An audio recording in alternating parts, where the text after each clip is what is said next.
കണ്ണൂർ ജില്ലയിൽ പൊതുവെ എല്ലാ രാഷ്ട്രീയ നേതാക്കന്മാരുമായിട്ട് നല്ല ബന്ധമുണ്ട്. ബന്ധമില്ലാത്ത ഒരു സംഘടനയേ ഉള്ളൂ, ബന്ധമുണ്ടാകാൻ ആഗ്രഹിക്കാത്ത ഒരു സംഘടനയേ ഉള്ളൂ. അത് ഈ രാജ്യത്തെ തകർക്കാൻ ശ്രമിക്കുന്ന, പാകിസ്ഥാന്റെ കയ്യാളായി പ്രവർത്തിക്കുന്ന, അച്ചാരം പ്രവർത്തിക്കുന്ന പോപ്പുലർ ഫ്രണ്ടുകാരുമായും SDPIക്കാരുമായും NDFകാരുമായും ഈ രാജ്യത്തിന്റെ ഐക്യത്തെയും അഖണ്ഡതയും തകർക്കുന്ന പ്രസ്ഥാനങ്ങളുമായും അവരുമായിട്ട് നമുക്ക് യാതൊരു ബന്ധവുമില്ല, ഒരു വിട്ടുവീഴ്ചയുമില്ല, ഒരു ഒത്തുതീർപ്പുമില്ല, ഒരു തരത്തിലുള്ള സന്ധിയുമില്ല. ബാക്കി എല്ലാവർക്കും കാര്യങ്ങൾ പറഞ്ഞാലൊക്കെ മനസ്സിലാവും. ലീഗുകാരുടെ നല്ല സുഹൃത്തുക്കളോട്, നേതാക്കന്മാരോട് ഞാൻ ചോദിച്ചു, എന്താ സംഭവം?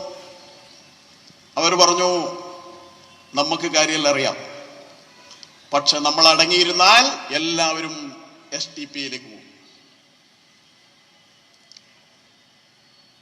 മുസ്ലിം ലീഗിന്റെ വേവലാതി അതാണ്. കോൺഗ്രസ്സുകാരോട് ചോദിച്ചു, കോൺഗ്രസ്സുകാർ പറഞ്ഞു, നമുക്ക് കാര്യം അറിയാഞ്ഞിട്ടൊന്നല്ല, ഇതങ്ങനെ പ്രശ്നം ഉണ്ടാക്കേണ്ട ഒരു പ്രശ്നമൊന്നല്ല എന്ന് എല്ലാവർക്കും അറിയാലോ.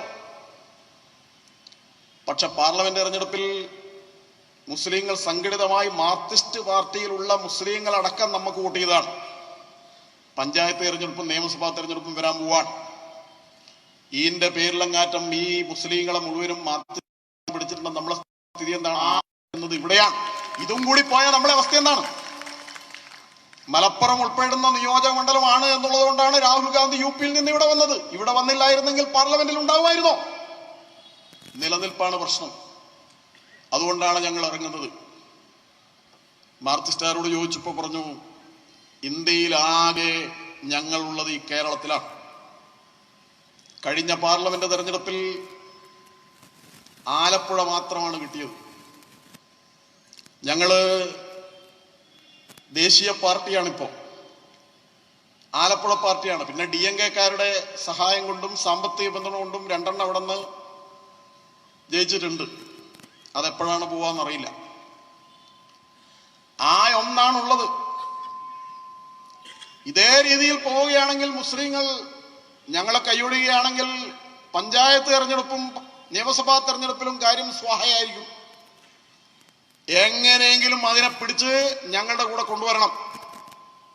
അതിനുവേണ്ടി UDFകാർ എന്താണോ ചെയ്യാൻ മനസ്സിൽ കാണുന്നത് അതിനപ്പുറം ചെയ്യാൻ വേണ്ടി ഞങ്ങളും തീരുമാനിച്ചിരിക്കുകയാണ് എന്ന് അവരും സമ്മതിക്കുന്നു. അപ്പൊ പ്രശ്നം ഉദരനിമിത്തം ബഹിർത വേഷം. നമ്മുടെ നാട്ടിലെ ഉദരംഭരികളായ രാഷ്ട്രീയക്കാർ അവരവിടുത്തെ തെരഞ്ഞെടുപ്പ് മുന്നിൽ കണ്ട്, തെരഞ്ഞെടുപ്പ് വിജയം മുന്നിൽ കണ്ട്, സീറ്റ് കണ്ട്, 4 വോട്ടും 4 സീറ്റും മുന്നിൽ കണ്ടുകൊണ്ട് മുസ്ലിം സമൂഹത്തെ അവരുടെ ഉള്ളിൽ സംശയത്തിന്റെ വിത്തിടാൻ, ഭയം വിതക്കാൻ,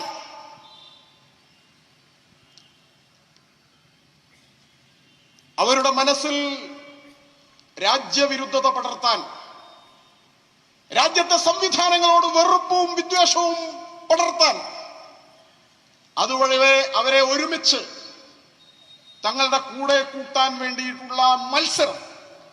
ആ മത്സരത്തിൽ ആര് മുമ്പിൽ നിൽക്കും, ആര് ജയിക്കും എന്ന പോരാട്ടമാണ് ഇപ്പോൾ ഇവിടെ നടക്കുന്നത്. ഒരുപക്ഷെ ആദ്യമായാണ് പെരുമ്പാവൂരിൽ ഈ രാജ്യം പാസാക്കിയ ഈ നിയമത്തെ അനുകൂലിച്ചുകൊണ്ട് ഒരു പരിപാടി നടക്കുന്നു. ഇതിനെ എതിർത്തുകൊണ്ട് ഇവിടെ എത്ര പരിപാടികൾ നടന്നു, ആരൊക്കെ വന്നു, ആരൊക്കെ എന്തൊക്കെ പറഞ്ഞു, എന്തൊക്കെ പ്രസംഗിച്ചു, എത്ര പൊതുയോഗങ്ങൾ നടത്തി. ഇവിടെ ഇപ്പോൾ ഈ പരിപാടി നടക്കുകയാണ്.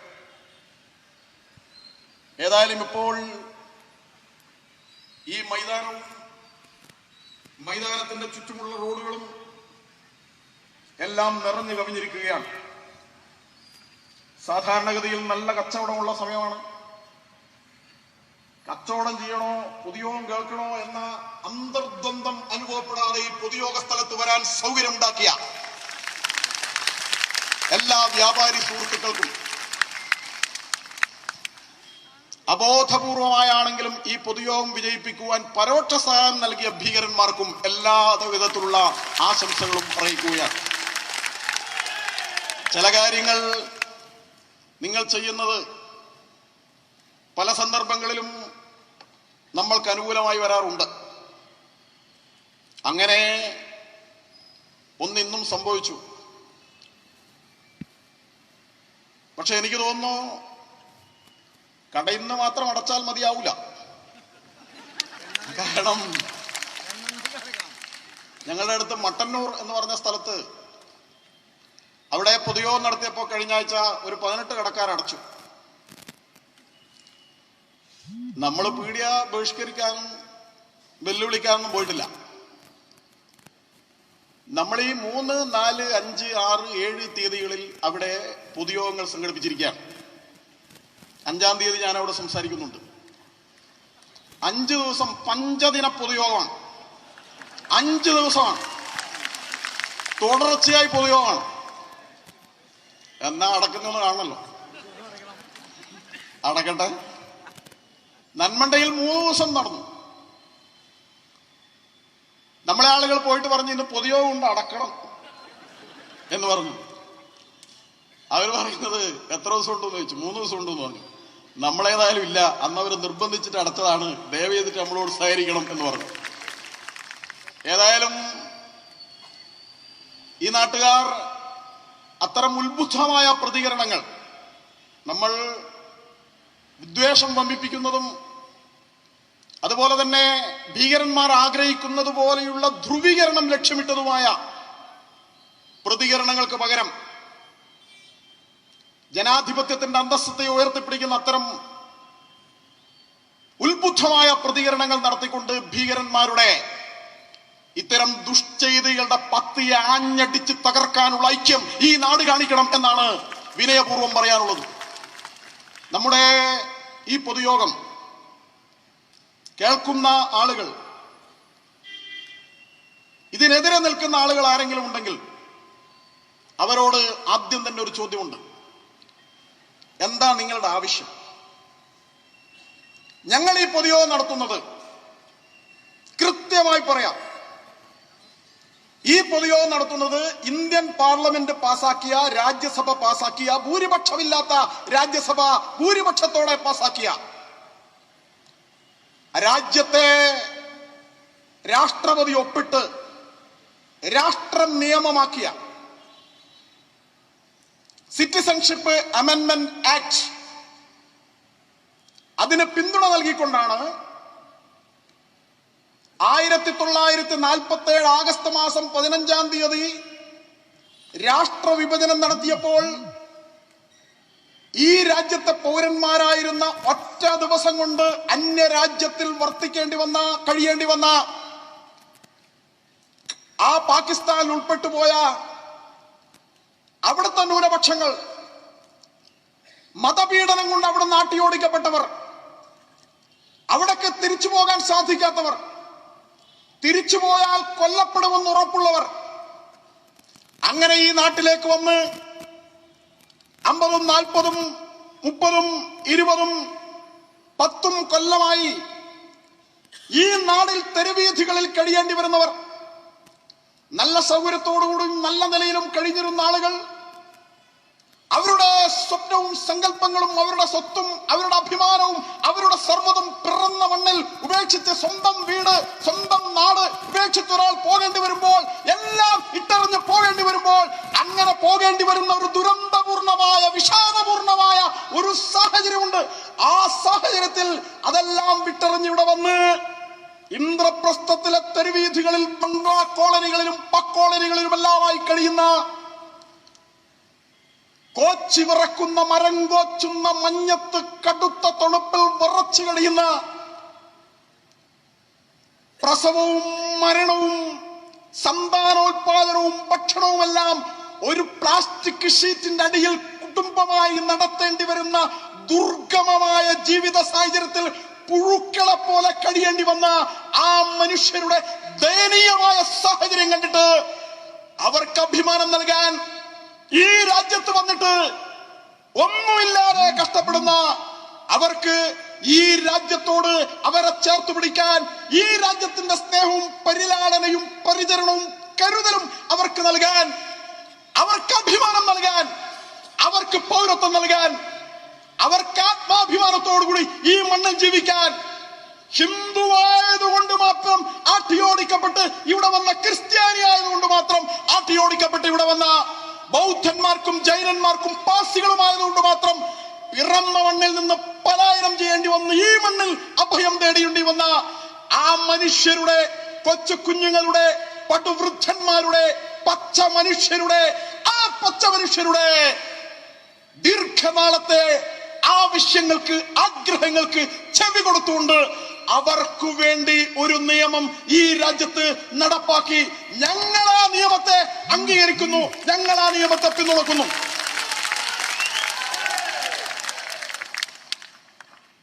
എന്താ നിങ്ങളുടെ നിലപാട്? നിങ്ങളുടെ നിലപാട് അവിടെ നിന്ന് ഇസ്ലാമിക കൊലയാളികൾ, ഭീകരന്മാർ ആട്ടിയോടിച്ച് ഈ മണ്ണിലേക്ക് വന്ന, അഭയം തേടി വന്ന ഈ മനുഷ്യന്മാർക്ക് പൗരത്വം കൊടുക്കാൻ പാടില്ല എന്നാണോ? അവരെ തിരിച്ചങ്ങോട്ട് കൊണ്ടുപോകണമെന്നാണോ? ഭീകരന്മാരുടെ ഇടയിലേക്ക്, അവരുടെ കൊലയറകളിലേക്കും കൊലവാളിന് മുമ്പിലേക്കും ഈ മനുഷ്യരെ വലിച്ചെറിഞ്ഞു കൊടുക്കണമെന്നാണോ? അവരുടെ കഴുത്തുവെട്ടി ചോര ചീറ്റിത്തെറിക്കുന്നതുകൊണ്ട് നിങ്ങൾക്ക് രസിക്കണമെന്നാണോ? അതാണോ നിങ്ങൾ ആഗ്രഹിക്കുന്നത്? നിങ്ങളത് പരസ്യമായി പറയണം. അതല്ല, നിങ്ങൾ ഇതാണോ ആഗ്രഹിക്കുന്നത്? പാകിസ്ഥാനികളായ ആളുകൾക്ക് ഇവിടെ പൗരത്വം കൊടുക്കണമെന്നാണോ? ബംഗ്ലാദേശികളായ ആളുകളെ ഇവിടെ പൗരത്വം കൊടുക്കണമെന്നാണോ? ലോകത്ത് മുഴുവനും കലാപം ഉണ്ടാക്കിയിട്ട് ചെന്ന നാടുകളിൽ നിന്നെല്ലാം പരിത്യജിക്കപ്പെട്ട ആളുകൾ, റോഹിംഗ്യൻകാരെ പോലുള്ള ആളുകൾ, ജനിച്ച ബംഗ്ലാദേശിന് അവരെ വേണ്ട, കുടിയേറിയ മ്യാൻമർ അവരെ ആട്ടിയോടിച്ചു. മ്യാൻമർ ബുദ്ധമതക്കാരുടെ നാടാണ്.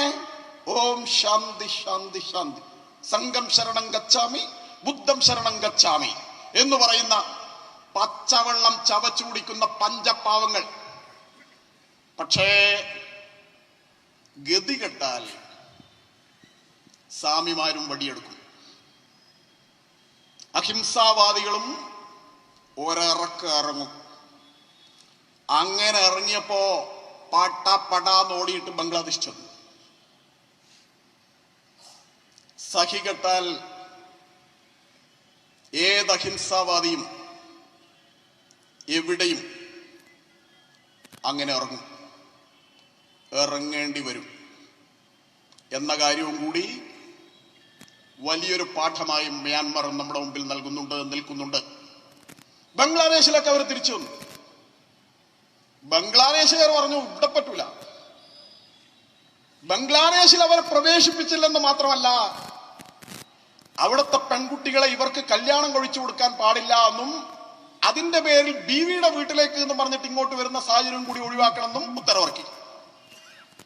പിന്നെ അവർ ഒരു പലായനം തന്നെയായിരുന്നു. എല്ലാ ഇസ്ലാമിക രാജ്യങ്ങളുടെയും നമ്മുടെ മതേതര രാജ്യങ്ങളുടെയും വാതിലെല്ലാം പോയവർ മുട്ടി, ആരും കയറ്റിയില്ല. പിന്നെ അവർക്ക് സുഖമായി വരാൻ പറ്റുന്ന ഒരു സ്ഥലമാണല്ലോ നമ്മുടെ ഇന്ത്യ. അവിടെ നിന്ന് നേരെ ആസാമിലൂടെ കയറി, ബംഗാളിലൂടെ കയറി, ത്രിപുരയിലൂടെ കയറി നേരെ ഒരൊറ്റ വരവാണ്. കാരണം ഇവിടുത്തെ രാജാവ് ഒഴിഞ്ഞിട്ടുണ്ട്. ഇതൊരു കോട്ടയാണ്, ആർക്കു വേണമെങ്കിലും ഇവിടെ വരാം, സുസ്വാഗതം എന്ന് പറഞ്ഞിട്ടുണ്ടല്ലോ. അങ്ങനെ അവരെല്ലാം ഇങ്ങനെ നമ്മുടെ രാജ്യത്തേക്ക് കടന്നിങ്ങോട്ട് വന്നു. അങ്ങനെ വന്നിട്ടുണ്ട്. അവരെയെല്ലാം ഇവിടുത്തെ പൗരന്മാരാക്കണമെന്നാണോ? ഇന്ന് ഒരു വാർത്ത നിങ്ങൾ പത്രത്തിൽ വായിച്ചു കാണും. ഞങ്ങളുടെ കണ്ണൂരിലുള്ള മാതൃഭൂമി പത്രത്തിന്റെ ന്യൂസ് എഡിറ്ററായിട്ടുള്ള ശ്രീ അമൽ ചന്ദ്രൻ, കണ്ണൂർ ചൊവ്വയിലാണ് വീട്. അദ്ദേഹത്തിന്റെ വീട് ആക്രമിച്ച്, അദ്ദേഹത്തെയും ഭാര്യയും ആക്രമിച്ച് അദ്ദേഹത്തിന്റെ വീട്ടിൽ 60 പവൻ കവർന്നു. ഗുരുതരാവസ്ഥയിലായിരുന്നു അവര്. കവർന്നു കൊണ്ടുപോയി. പ്രതികളെ പിടിച്ചു. ആ പ്രതികൾ ഇന്ത്യക്കാരല്ല, ബംഗ്ലാദേശികളാണ്. സംഘത്തലവൻ ബംഗ്ലാ ഗാങ് എന്നറിയപ്പെടുന്ന ആ സംഘത്തലവനെ അടക്കം പിടിച്ചു. കണ്ണൂർ ജയിലിലായിരുന്നു. കണ്ണൂർ ജയിലിൽ നിന്ന് 2 ദിവസം മുമ്പ് സഹതടവുകാരെയെല്ലാം കുത്തി പരിക്കേൽപ്പിച്ചു. എന്നിട്ട് ജയിൽ മാറ്റലാണ്. ആ ജയിൽ മാറ്റാൻ വേണ്ടി കൊണ്ടുപോവുകയാണ് ട്രെയിനിൽ നിന്ന് പോലീസുകാരാക്രമിച്ച് കൈവിലങ്ങും അടക്കം രക്ഷപ്പെട്ടു. പിടിച്ചോന്ന് അറിയില്ല, എന്തായാലും പിടിക്കും. പക്ഷെ പ്രശ്നം അതല്ല. ഇതേത് നാട്ടുകാർ? ബംഗ്ലാദേശിൽ നിന്ന് വന്നിട്ട് കണ്ണൂർ വന്നിട്ട് ഒരു പത്രപ്രവർത്തകന്റെ വീട് ആക്രമിച്ചിട്ട് അവരെ ആക്രമിച്ചിട്ട് കൊള്ളയാണ്. ഇത്തരം ക്രൂരമായ പ്രവർത്തനങ്ങൾ നടത്തുന്ന ആളുകൾ, ക്രൗര്യതക്ക് കുപ്രസിദ്ധി നേടിയ ആളുകൾ നമ്മുടെ നാട്ടിലേക്ക് വരുമ്പോ അവരെ ഏത് നിലയിലാണ് കാണേണ്ടത്? നിയമം ഏത് നിലയിലാണ് കാണേണ്ടത്? രാഷ്ട്രം ഏത് നിലയിലാണ് കാണേണ്ടത്? ജനത ഏത് നിലയിലാണ് കാണേണ്ടത്? നമുക്കൊരു രാഷ്ട്രം എന്നുള്ള ആൾക്ക്, ഒരു ജനത എന്നുള്ള ആൾക്ക് അവരെ ഉൾക്കൊള്ളാൻ പറ്റുമോ? ചില ആളുകൾ പറഞ്ഞത് ഇതൊന്നും നോക്കേണ്ട കാര്യമില്ല. അവർ കള്ളന്മാരായിരിക്കാം, അവർ കൊള്ളക്കാരായിരിക്കാം, അവർ പിടിച്ചുപറിക്കാരായിരിക്കാം, അവർ ബലാത്സംഗക്കാരായിരിക്കാം, അതിലെല്ലാം കുപ്രസിദ്ധി നേടിയവരായിരിക്കാം. ഞങ്ങൾക്കതൊന്നും ഒരു പ്രശ്നമല്ല. നമ്മുടെ നാട്ടിലെ ഭീകരന്മാർ പറയുന്നത് ഞങ്ങൾ ഒറ്റ കാര്യമേ നോക്കുന്നുള്ളൂ, അവരുടെ മതം.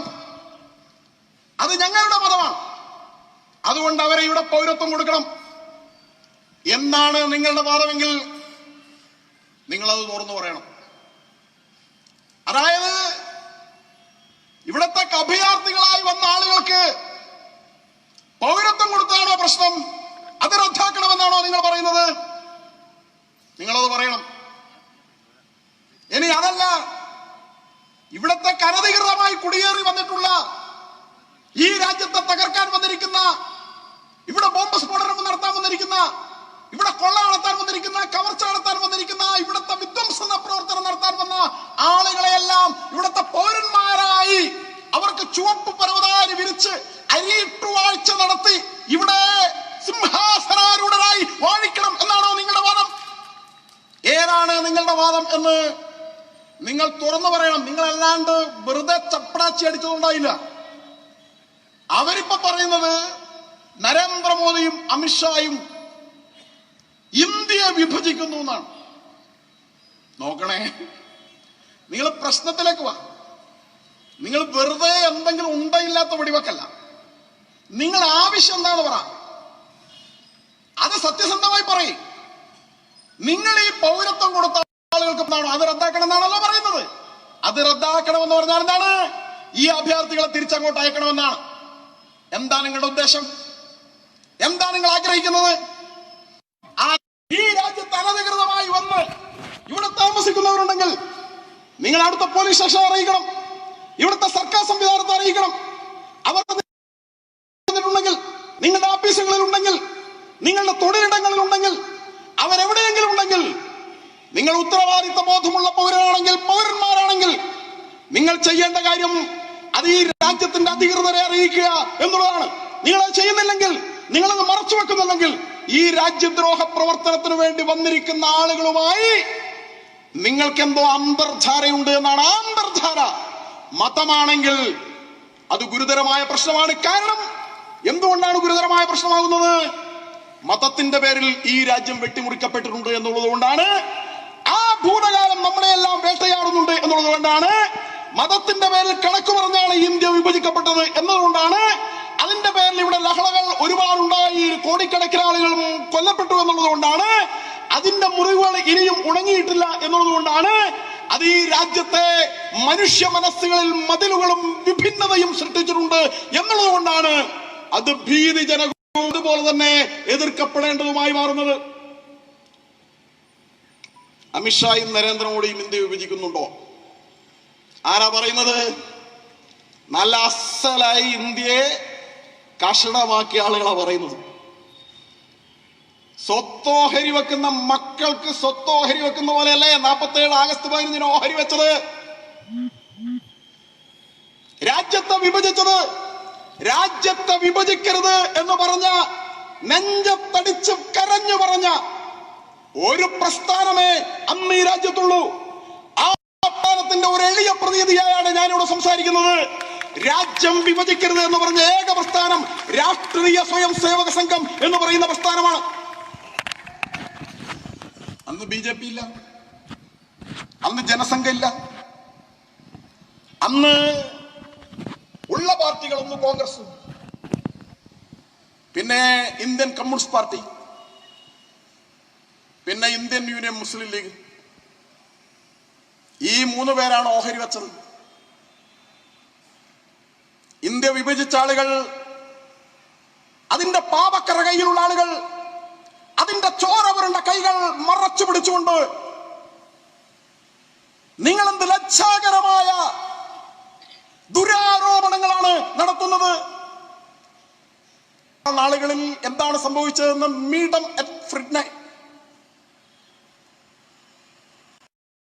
സ്വാത്രയിൽ എന്ന പുസ്തകത്തിൽ, ഫ്രീഡം അറ്റ് മിഡ് നൈറ്റ് എന്ന പ്രസിദ്ധമായ പുസ്തകത്തിൽ ഡൊമിനിക് ലാപ്പിയറും ലാരി കോളിൻസും എഴുതിയ പുസ്തകമാണ്, ചരിത്ര രേഖ. ആ പുസ്തകത്തിലും ആ സമയത്ത് എല്ലാ രേഖകളിലും ഉണ്ട്. എന്താ സംഭവിച്ചത്? ഒരു വലിയ വട്ടമേശയുടെ ഒരു ഭാഗത്ത് മൺബറ്റൻ പ്രഭു ഇരിക്കുകയാണ്. പാകിസ്ഥാൻ വേണമെന്ന് പറയുന്ന ആളുകൾ ഇപ്പുറത്തിരിക്കുകയാണ്. ഇപ്പുറത്ത് ഇന്ത്യയുടെ പ്രതിനിധികൾ ഇരിക്കുകയാണ്. ഓഹരി വെക്കൽ നടക്കുകയാണ്. മേശയുടെ മേലെ ഒരു വലിയ ഭൂപടമുണ്ട്, ഇന്ത്യയുടെ ഭൂപടം. ആ ഭൂപടത്തിൽ ഹിമാലയത്തിൽ നിന്നൊരു ചുവന്ന മഷിയിലൂടെ ആ ഭൂപടത്തിന്റെ ഒരു ഭാഗത്തുകൂടി ഒരു വര ഇങ്ങനെ മൗണ്ട്ബാറ്റൻ വരയ്ക്കുകയാണ്. ആ വര ഇങ്ങനെ മുന്നോട്ട് മുന്നോട്ട് നീങ്ങുമ്പോൾ തർക്കമുണ്ടാവുകയാണ്. ഇപ്പുറത്തേക്ക് വേണമെന്നൊരു ഭാഗം, അപ്പുറത്തേക്ക് പോട്ടെ വര എന്നൊരു ഭാഗം. അങ്ങനെ വരച്ച് വരച്ച് വരച്ച് പകുതിയായപ്പോൾ ജിന്ന നയം പ്രഖ്യാപിച്ചു. ജിന്ന പറഞ്ഞത്, ഇങ്ങനെ വരക്കാൻ വരട്ടെ, ഞങ്ങൾക്ക് അർഹതയുള്ള അവകാശമുള്ള ഭൂമി കിട്ടണം. ജനസംഖ്യാനുപാതികമായ ഭൂമിയാണ് അവർ ആവശ്യപ്പെട്ടത്. ഇന്ത്യയിൽ 1/3 മുസ്ലിങ്ങളുണ്ട്. മുസ്ലിങ്ങൾക്കാണ് രാജ്യം ഞങ്ങൾ ആവശ്യപ്പെട്ടത്. ആ 1/3 മുസ്ലിങ്ങളിൽ 30 കോടി ജനങ്ങളിൽ 10 കോടി മുസ്ലിങ്ങൾക്ക് 1/3 ഭൂമി ഞങ്ങൾക്ക് അർഹതപ്പെട്ടതാണ്. 1/3 ഭൂമി വേണം. ഇപ്പുറത്തെ ആളുകൾ സമ്മതിച്ചു. അങ്ങനെ അളന്ന് 1/3 ഭൂമി അടയാളപ്പെടുത്തി അങ്ങനെ പൂർത്തിയാക്കുകയാണ്. പൂർത്തിയാകുന്നതിന്റെ തൊട്ടു മുമ്പാണ് വീണ്ടും ഇടങ്കോലിട്ടുകൊണ്ട് ജിന്നയും കൂട്ടാളികളും പറയുന്നത്, ശരിയാണ്, നിങ്ങൾ 1/3 ഭൂമി തരാമെന്ന് പറഞ്ഞു, പക്ഷെ ഞങ്ങളുടെ പാകിസ്ഥാനിൽ പെടുന്ന ഹിന്ദുക്കളൊക്കെ ഉണ്ടല്ലോ, അവരുടെ കാര്യം ആര് നോക്കും? അപ്പൊ ഇപ്പുറത്തുനിന്ന് ആളുകൾ പറഞ്ഞു, അങ്ങനെ ഇന്ത്യയിൽ പെടുന്ന മുസ്ലിങ്ങളുടെ കാര്യമുണ്ടല്ലോ, ആ കാര്യമോ? ജിന്ന പറഞ്ഞത്, ആ കാര്യം ഞങ്ങൾക്ക് നോക്കേണ്ട കാര്യമല്ല. ഞങ്ങളുടെ പാകിസ്ഥാനിൽ പെടുന്ന ഹിന്ദുക്കൾ, അവർക്ക് ആവശ്യമായ ഭൂമിയും കൂടി നിങ്ങൾ തരണം. വര മാറ്റി വരച്ച ആസാമിലെയും പഞ്ചാബിലെയും ബംഗാളിലെയും ഈ 2 ജില്ലകൾ കൂടി കൊടുത്ത് അപ്പുറത്ത് പെട്ടുപോയ ന്യൂനപക്ഷങ്ങൾക്ക് വേണ്ടിയുള്ള കണക്ക് പറഞ്ഞു വാങ്ങിയ ഭൂമി, ആ ഭൂമിയും കൂടി വാങ്ങിയിട്ടാണ് ഇന്ത്യ വിഭജനം പൂർത്തിയാക്കുന്നത്. പൊള്ളുന്ന ഇത്തരം പരമാർത്ഥങ്ങൾ, ഇതൊക്കെ ഇന്ന് ഉയർന്നു വരുന്നത്, സത്യത്തിന്റെ രൂപത്തിൽ നിവർന്നു വരുന്നത്, നിങ്ങൾ ഇന്ത്യ വിഭജിക്കുന്ന ആളുകളായിട്ട് ഇതിലൊരു പങ്കുമില്ലാത്ത ആളുകളെ ചൂണ്ടിക്കാണിക്കുന്നത് കൊണ്ടും നിങ്ങളുടെ വിരൽ ചോര പുരണ്ട വിരൽ കൊണ്ട് നിങ്ങൾ ചൂണ്ടുന്നത് കൊണ്ടും, നിങ്ങൾ ഒരു വിരൽ ഇങ്ങോട്ടേക്ക് ചൂണ്ടുമ്പോൾ 3 വിരൽ നിങ്ങളുടെ നെഞ്ചത്തേക്ക് ചൂണ്ടുന്നു എന്ന യാഥാർത്ഥ്യം നിങ്ങളുടെ പെരുവിരൽ കൊണ്ട് മറച്ചു പിടിച്ച് ചൂണ്ടുന്നത് കൊണ്ടുമാണ് ഈ യാഥാർത്ഥ്യങ്ങൾ വിളിച്ചു പറയേണ്ടി വരുന്നത്. അങ്ങനെ അപ്പുറത്തെ ജിന്നയ്ക്കും ഇപ്പുറത്തെ നെഹ്റുവിനും പ്രധാനമന്ത്രിയാകാനുള്ള ധൃതിയും തിടുക്കവും കാരണം ജനതയെ ഒരുമിപ്പിക്കാനുള്ള സ്വാതന്ത്ര്യ ബോധത്തിന്റെ ബദ്ധവാഗ്നിയിൽ നേറി പിടിച്ചു വാങ്ങിയ സ്വാതന്ത്ര്യത്തിന്റെ പേരിൽ ജനതയെ ഒരുമിപ്പിക്കാനുള്ള സുവർണാവസരം അധികാരാർത്ഥിക്ക് വേണ്ടി കളഞ്ഞു കുളിച്ച നേതാക്കന്മാരുടെ അധികാര തൃഷ്ണയുടെ ബലിയാടുകളായി മാറിയ ഈ രാജ്യത്ത് രണ്ടായി പകുക്കപ്പെട്ട രാജ്യത്തെ ജനത, ഹിന്ദുവും ക്രിസ്ത്യാനിയും മുസൽമാനും മതമുള്ളവരും മതമില്ലാത്തവരുമെല്ലാം പിന്നീട് തമ്മിലടിക്കുന്ന സാഹചര്യം ഇവിടെ ഉണ്ടായി. 1947 ആഗസ്റ്റ് 14 പാകിസ്ഥാനിൽ സ്വൈര്യമായി ശാന്തമായി കിടന്നുറങ്ങാൻ പോയ ഒരു ഹിന്ദു പിറ്റേന്ന് രാവിലെ ഉണർന്നത് പാകിസ്ഥാനിലെ പൗരനായിട്ടാണ്. ഞാൻ ഹിന്ദു എന്ന് പറഞ്ഞത് മറ്റൊന്നും കൊണ്ടല്ല, മുസ്ലിങ്ങൾ അങ്ങനെ ഒരു രാജ്യം ആവശ്യപ്പെട്ടിരുന്നു. അതുകൊണ്ട് അവരെ സംബന്ധിച്ച് അത് അപ്രതീക്ഷിതമായിരുന്നില്ല, ആഹ്ലാദകരമായിരുന്നു. പക്ഷേ ഹിന്ദു ഭാരതത്തിൽ നിന്ന് വിട്ടുപോവുക എന്നവൻ ഒരിക്കലും ആഗ്രഹിച്ചിരുന്നില്ല. സ്വപ്നേവി ചിന്തിക്കാത്ത കാര്യമാണ്. നേരം ഇരുട്ടി വെളുത്തപ്പോൾ അവൻ അപ്പുറത്തെ രാജ്യത്തായി. നിങ്ങൾ അവനോട് ചോദിച്ചിട്ടാണോ അവനെ ശത്രു രാജ്യത്തേക്ക് പറഞ്ഞയച്ചത്? അവരുടെ അഭിപ്രായം തേടിയിട്ടുണ്ടോ? അവിടെ പെട്ടുപോയ ആളുകളുടെ റഫറൻഡം എടുത്തിട്ടാണോ?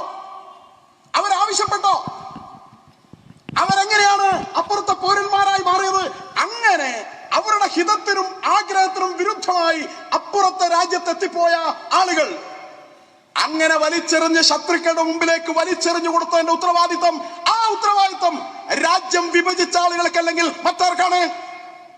അങ്ങനെ വിഭജനത്തെ തുറന്ന് അപ്പുറത്തെ രാജ്യത്ത് എത്തിപ്പോയ ആളുകൾ പിറ്റേന്ന് മുതൽ അവരാക്രമിക്കപ്പെടുന്നു, കൊലയപ്പെടുന്നു, സഹോദരിമാർ ബലാത്സംഗം ചെയ്യപ്പെടുന്നു, ആരാധനാലയങ്ങൾ തകർക്കപ്പെടുന്നു, വീടുകൾക്ക് തീവയ്ക്കപ്പെടുന്നു. അവരവിടെ നിന്ന് മലവെള്ളം പോലെ അഭയാർത്ഥികളായി ഈ രാജ്യത്തേക്ക് മറ്റെവിടെയാണ് അവർക്ക് പോകാനുള്ളത്? അവർ മറ്റെവിടെയാണ് പോവുക? അവർ ഈ രാജ്യത്തിന്റെ ഭാഗമായിരുന്നു. രക്ഷ നേടി അവരിങ്ങോട്ടേക്കാണ് വന്നത്. അങ്ങനെ വരാൻ പറ്റൂ. മറ്റെവിടെ അവർ പോകണം? അവർ സൗദി അറേബ്യയിൽ പോകണോ? അവർ ചൈനയിൽ പോകണോ? അവർ വേറെ ഏത് രാജ്യത്ത് പോകണം? അറബിക്കടലിൽ ചാടി മരിക്കണോ? ജിഹാദികളുടെ വാളിനിരയാകണമോ? അതോ അവരുടെ പൂർവികന്മാർ പകർന്നു നൽകിയ അവരുടെ സനാതന ധർമ്മത്തിന്റെ ചോര മാറ്റിയിട്ട് അവർ മറ്റൊരു മതം സ്വീകരിച്ച് അവരുടെ കൂടെ ചേരണോ? അതൊക്കെയായിരുന്നു അവരുടെ മുമ്പിലുള്ള പ്രശ്നം. അവരോട് ഈ മണ്ണിലേക്ക് വന്നു. അങ്ങനെ വന്ന ആളുകളെ ഈ മണ്ണിൽ സ്വീകരിക്കണമെന്ന്, അവർക്ക് പൗരത്വം നൽകണമെന്ന് രാഷ്ട്രപിതാവ് പറഞ്ഞിട്ടുണ്ട്, ഗാന്ധിജി പറഞ്ഞിട്ടുണ്ട്, പണ്ഡിറ്റ് ജവഹർലാൽ നെഹ്റു നാഷണൽ ഹെറാൾഡ് പത്രത്തിന്റെ അഭിമുഖത്തിൽ പറഞ്ഞിട്ടുണ്ട്. അവരെ ഉൾക്കൊള്ളുമെന്ന്, അവർക്ക് വേണ്ടി ദേശീയ നിധി സ്വരൂപിക്കുമെന്ന് പറഞ്ഞിട്ടുണ്ട്. അന്നത്തെ കോൺഗ്രസിന്റെ അധ്യക്ഷൻ പട്ടാഭി സീതാരാമയ്യ പറഞ്ഞിട്ടുണ്ട് അവരെ ഈ രാജ്യത്തെ പൗരന്മാരാക്കുമെന്ന്. ആ കാലഘട്ടത്തിൽ കൂടിയ കോൺഗ്രസിന്റെ വർക്കിംഗ് കമ്മിറ്റി പ്രമേയം പാസാക്കിയിട്ടുണ്ട്, അവരെ ഈ രാജ്യത്തിന്റെ പൗരന്മാരാക്കി മാറ്റുമെന്ന്. എല്ലാ രാഷ്ട്രീയ നേതാക്കന്മാരും അക്കാര്യത്തിൽ ഒറ്റക്കാടായിരുന്നു. സോഷ്യലിസ്റ്റ് റാം മനോഹർ ലോഹ്യ അദ്ദേഹം പറഞ്ഞിട്ടുണ്ട്. അങ്ങനെ അഭയാർത്ഥി പ്രവാഹം രൂക്ഷമായ ആ കാലഘട്ടത്തിൽ പക്ഷേ അന്ന് ഗവൺമെന്റ് ഇന്ത്യൻ പൗരത്വ നിയമം എന്ന് പറയുന്ന നിയമം ഉണ്ടാക്കാൻ അഭയാർത്ഥി പ്രവാഹം തുടരുന്ന സാഹചര്യത്തിൽ സാധിക്കാതെ വന്നപ്പോൾ 1950 ജനുവരി മാസം 26 ഭരണഘടന പൂർണ്ണ സ്വാതന്ത്ര്യ ദിനത്തിൽ ഭരണഘടന അംഗീകരിച്ചപ്പോൾ ആ ഭരണഘടനയുടെ 11ാമത്തെ വകുപ്പിൽ ഇന്ത്യയിലെ പൗരത്വത്തിന്റെ വ്യവസ്ഥയും മാനദണ്ഡങ്ങളും നിശ്ചയിക്കുന്നതിനും പൗരന്മാരാര് എന്ന് നിർവചിക്കുന്നതിനും വിദേശ രാജ്യത്ത് നിന്ന് ആരെങ്കിലും ഇവിടത്തേക്ക് വന്ന പൗരത്വത്തിന് അപേക്ഷിച്ചാൽ അവർക്ക് പൗരത്വം നൽകുന്നതിനുമുള്ള അധികാരം ഇന്ത്യൻ ഭരണഘടനയുടെ 11ാമത്തെ വകുപ്പ് പ്രകാരം ഇന്ത്യൻ പാർലമെന്റിൽ നിക്ഷിപ്തമാക്കി. അതാണ് 11ാം വകുപ്പ്. 1955 ഇന്ത്യൻ പൗരത്വ നിയമം ഇവിടെ നടപ്പിൽ വന്നു. 1955 ഇന്ത്യൻ പൗരത്വ നിയമം ഇവിടെ നടപ്പിൽ വന്നു. ആ പൗരത്വ നിയമത്തിൽ ആരായിരിക്കും ഇന്ത്യൻ പൗരന്മാരെന്ന് നിർവചിച്ചിട്ടുണ്ട്. പുറത്തു നിന്ന് ആരെങ്കിലും വന്നാൽ ഇന്ത്യൻ പൗരന്മാർ ആവുന്നത് എങ്ങനെ എന്നതിനെ സംബന്ധിച്ച് വ്യവസ്ഥകൾ അതിലേർപ്പെടുത്തിയിട്ടുണ്ട്. നരേന്ദ്രമോദിയാണോ? BJP ആണോ? BJP അന്നുണ്ടോ? അത് കോൺഗ്രസ് ആണ് ചെയ്തത്. ഇപ്പോൾ ഈ പ്രശ്നം വിവാദമായിരിക്കുന്നത് എങ്ങനെയാണ്, എന്തുകൊണ്ടാണ്? പാകിസ്ഥാനെന്നും ബംഗ്ലാദേശെന്നും അഫ്ഗാനിസ്ഥാനെന്നും ഒക്കെ ഇന്ത്യയിൽ വരണമെങ്കിൽ പാസ്പോർട്ട് വേണം. അല്ലേ ഈ പ്രശ്നമില്ലല്ലോ. അങ്ങനെ പാസ്പോർട്ട് വേണം എന്ന വ്യവസ്ഥ ആരാണ് കൊണ്ടുവന്നത്? പാകിസ്ഥാനെന്നും ബംഗ്ലാദേശെന്നും അഫ്ഗാനിസ്ഥാനെന്നും ഇവിടത്തേക്ക് വരുന്ന ആൾക്ക് പാസ്പോർട്ട് ഉണ്ടെങ്കിലേ വരാൻ പാടുള്ളൂ എന്ന വ്യവസ്ഥ കൊണ്ടുവന്ന അതാണല്ലോ ഈ പ്രശ്നത്തിന് കാരണം. അത് കോൺഗ്രസ്സുകാർ കൊണ്ടെന്നാണ്, അത് നെഹ്റു കൊണ്ടെന്നാണ്. എന്നാൽ എല്ലാവർക്കും അങ്ങനെ പാസ്പോർട്ട് വേണമെന്ന് നിർബന്ധിച്ചിട്ടുണ്ടോ? എന്തുകൊണ്ടില്ല? എവിടെ നിന്ന് വരുന്നവർക്കില്ല?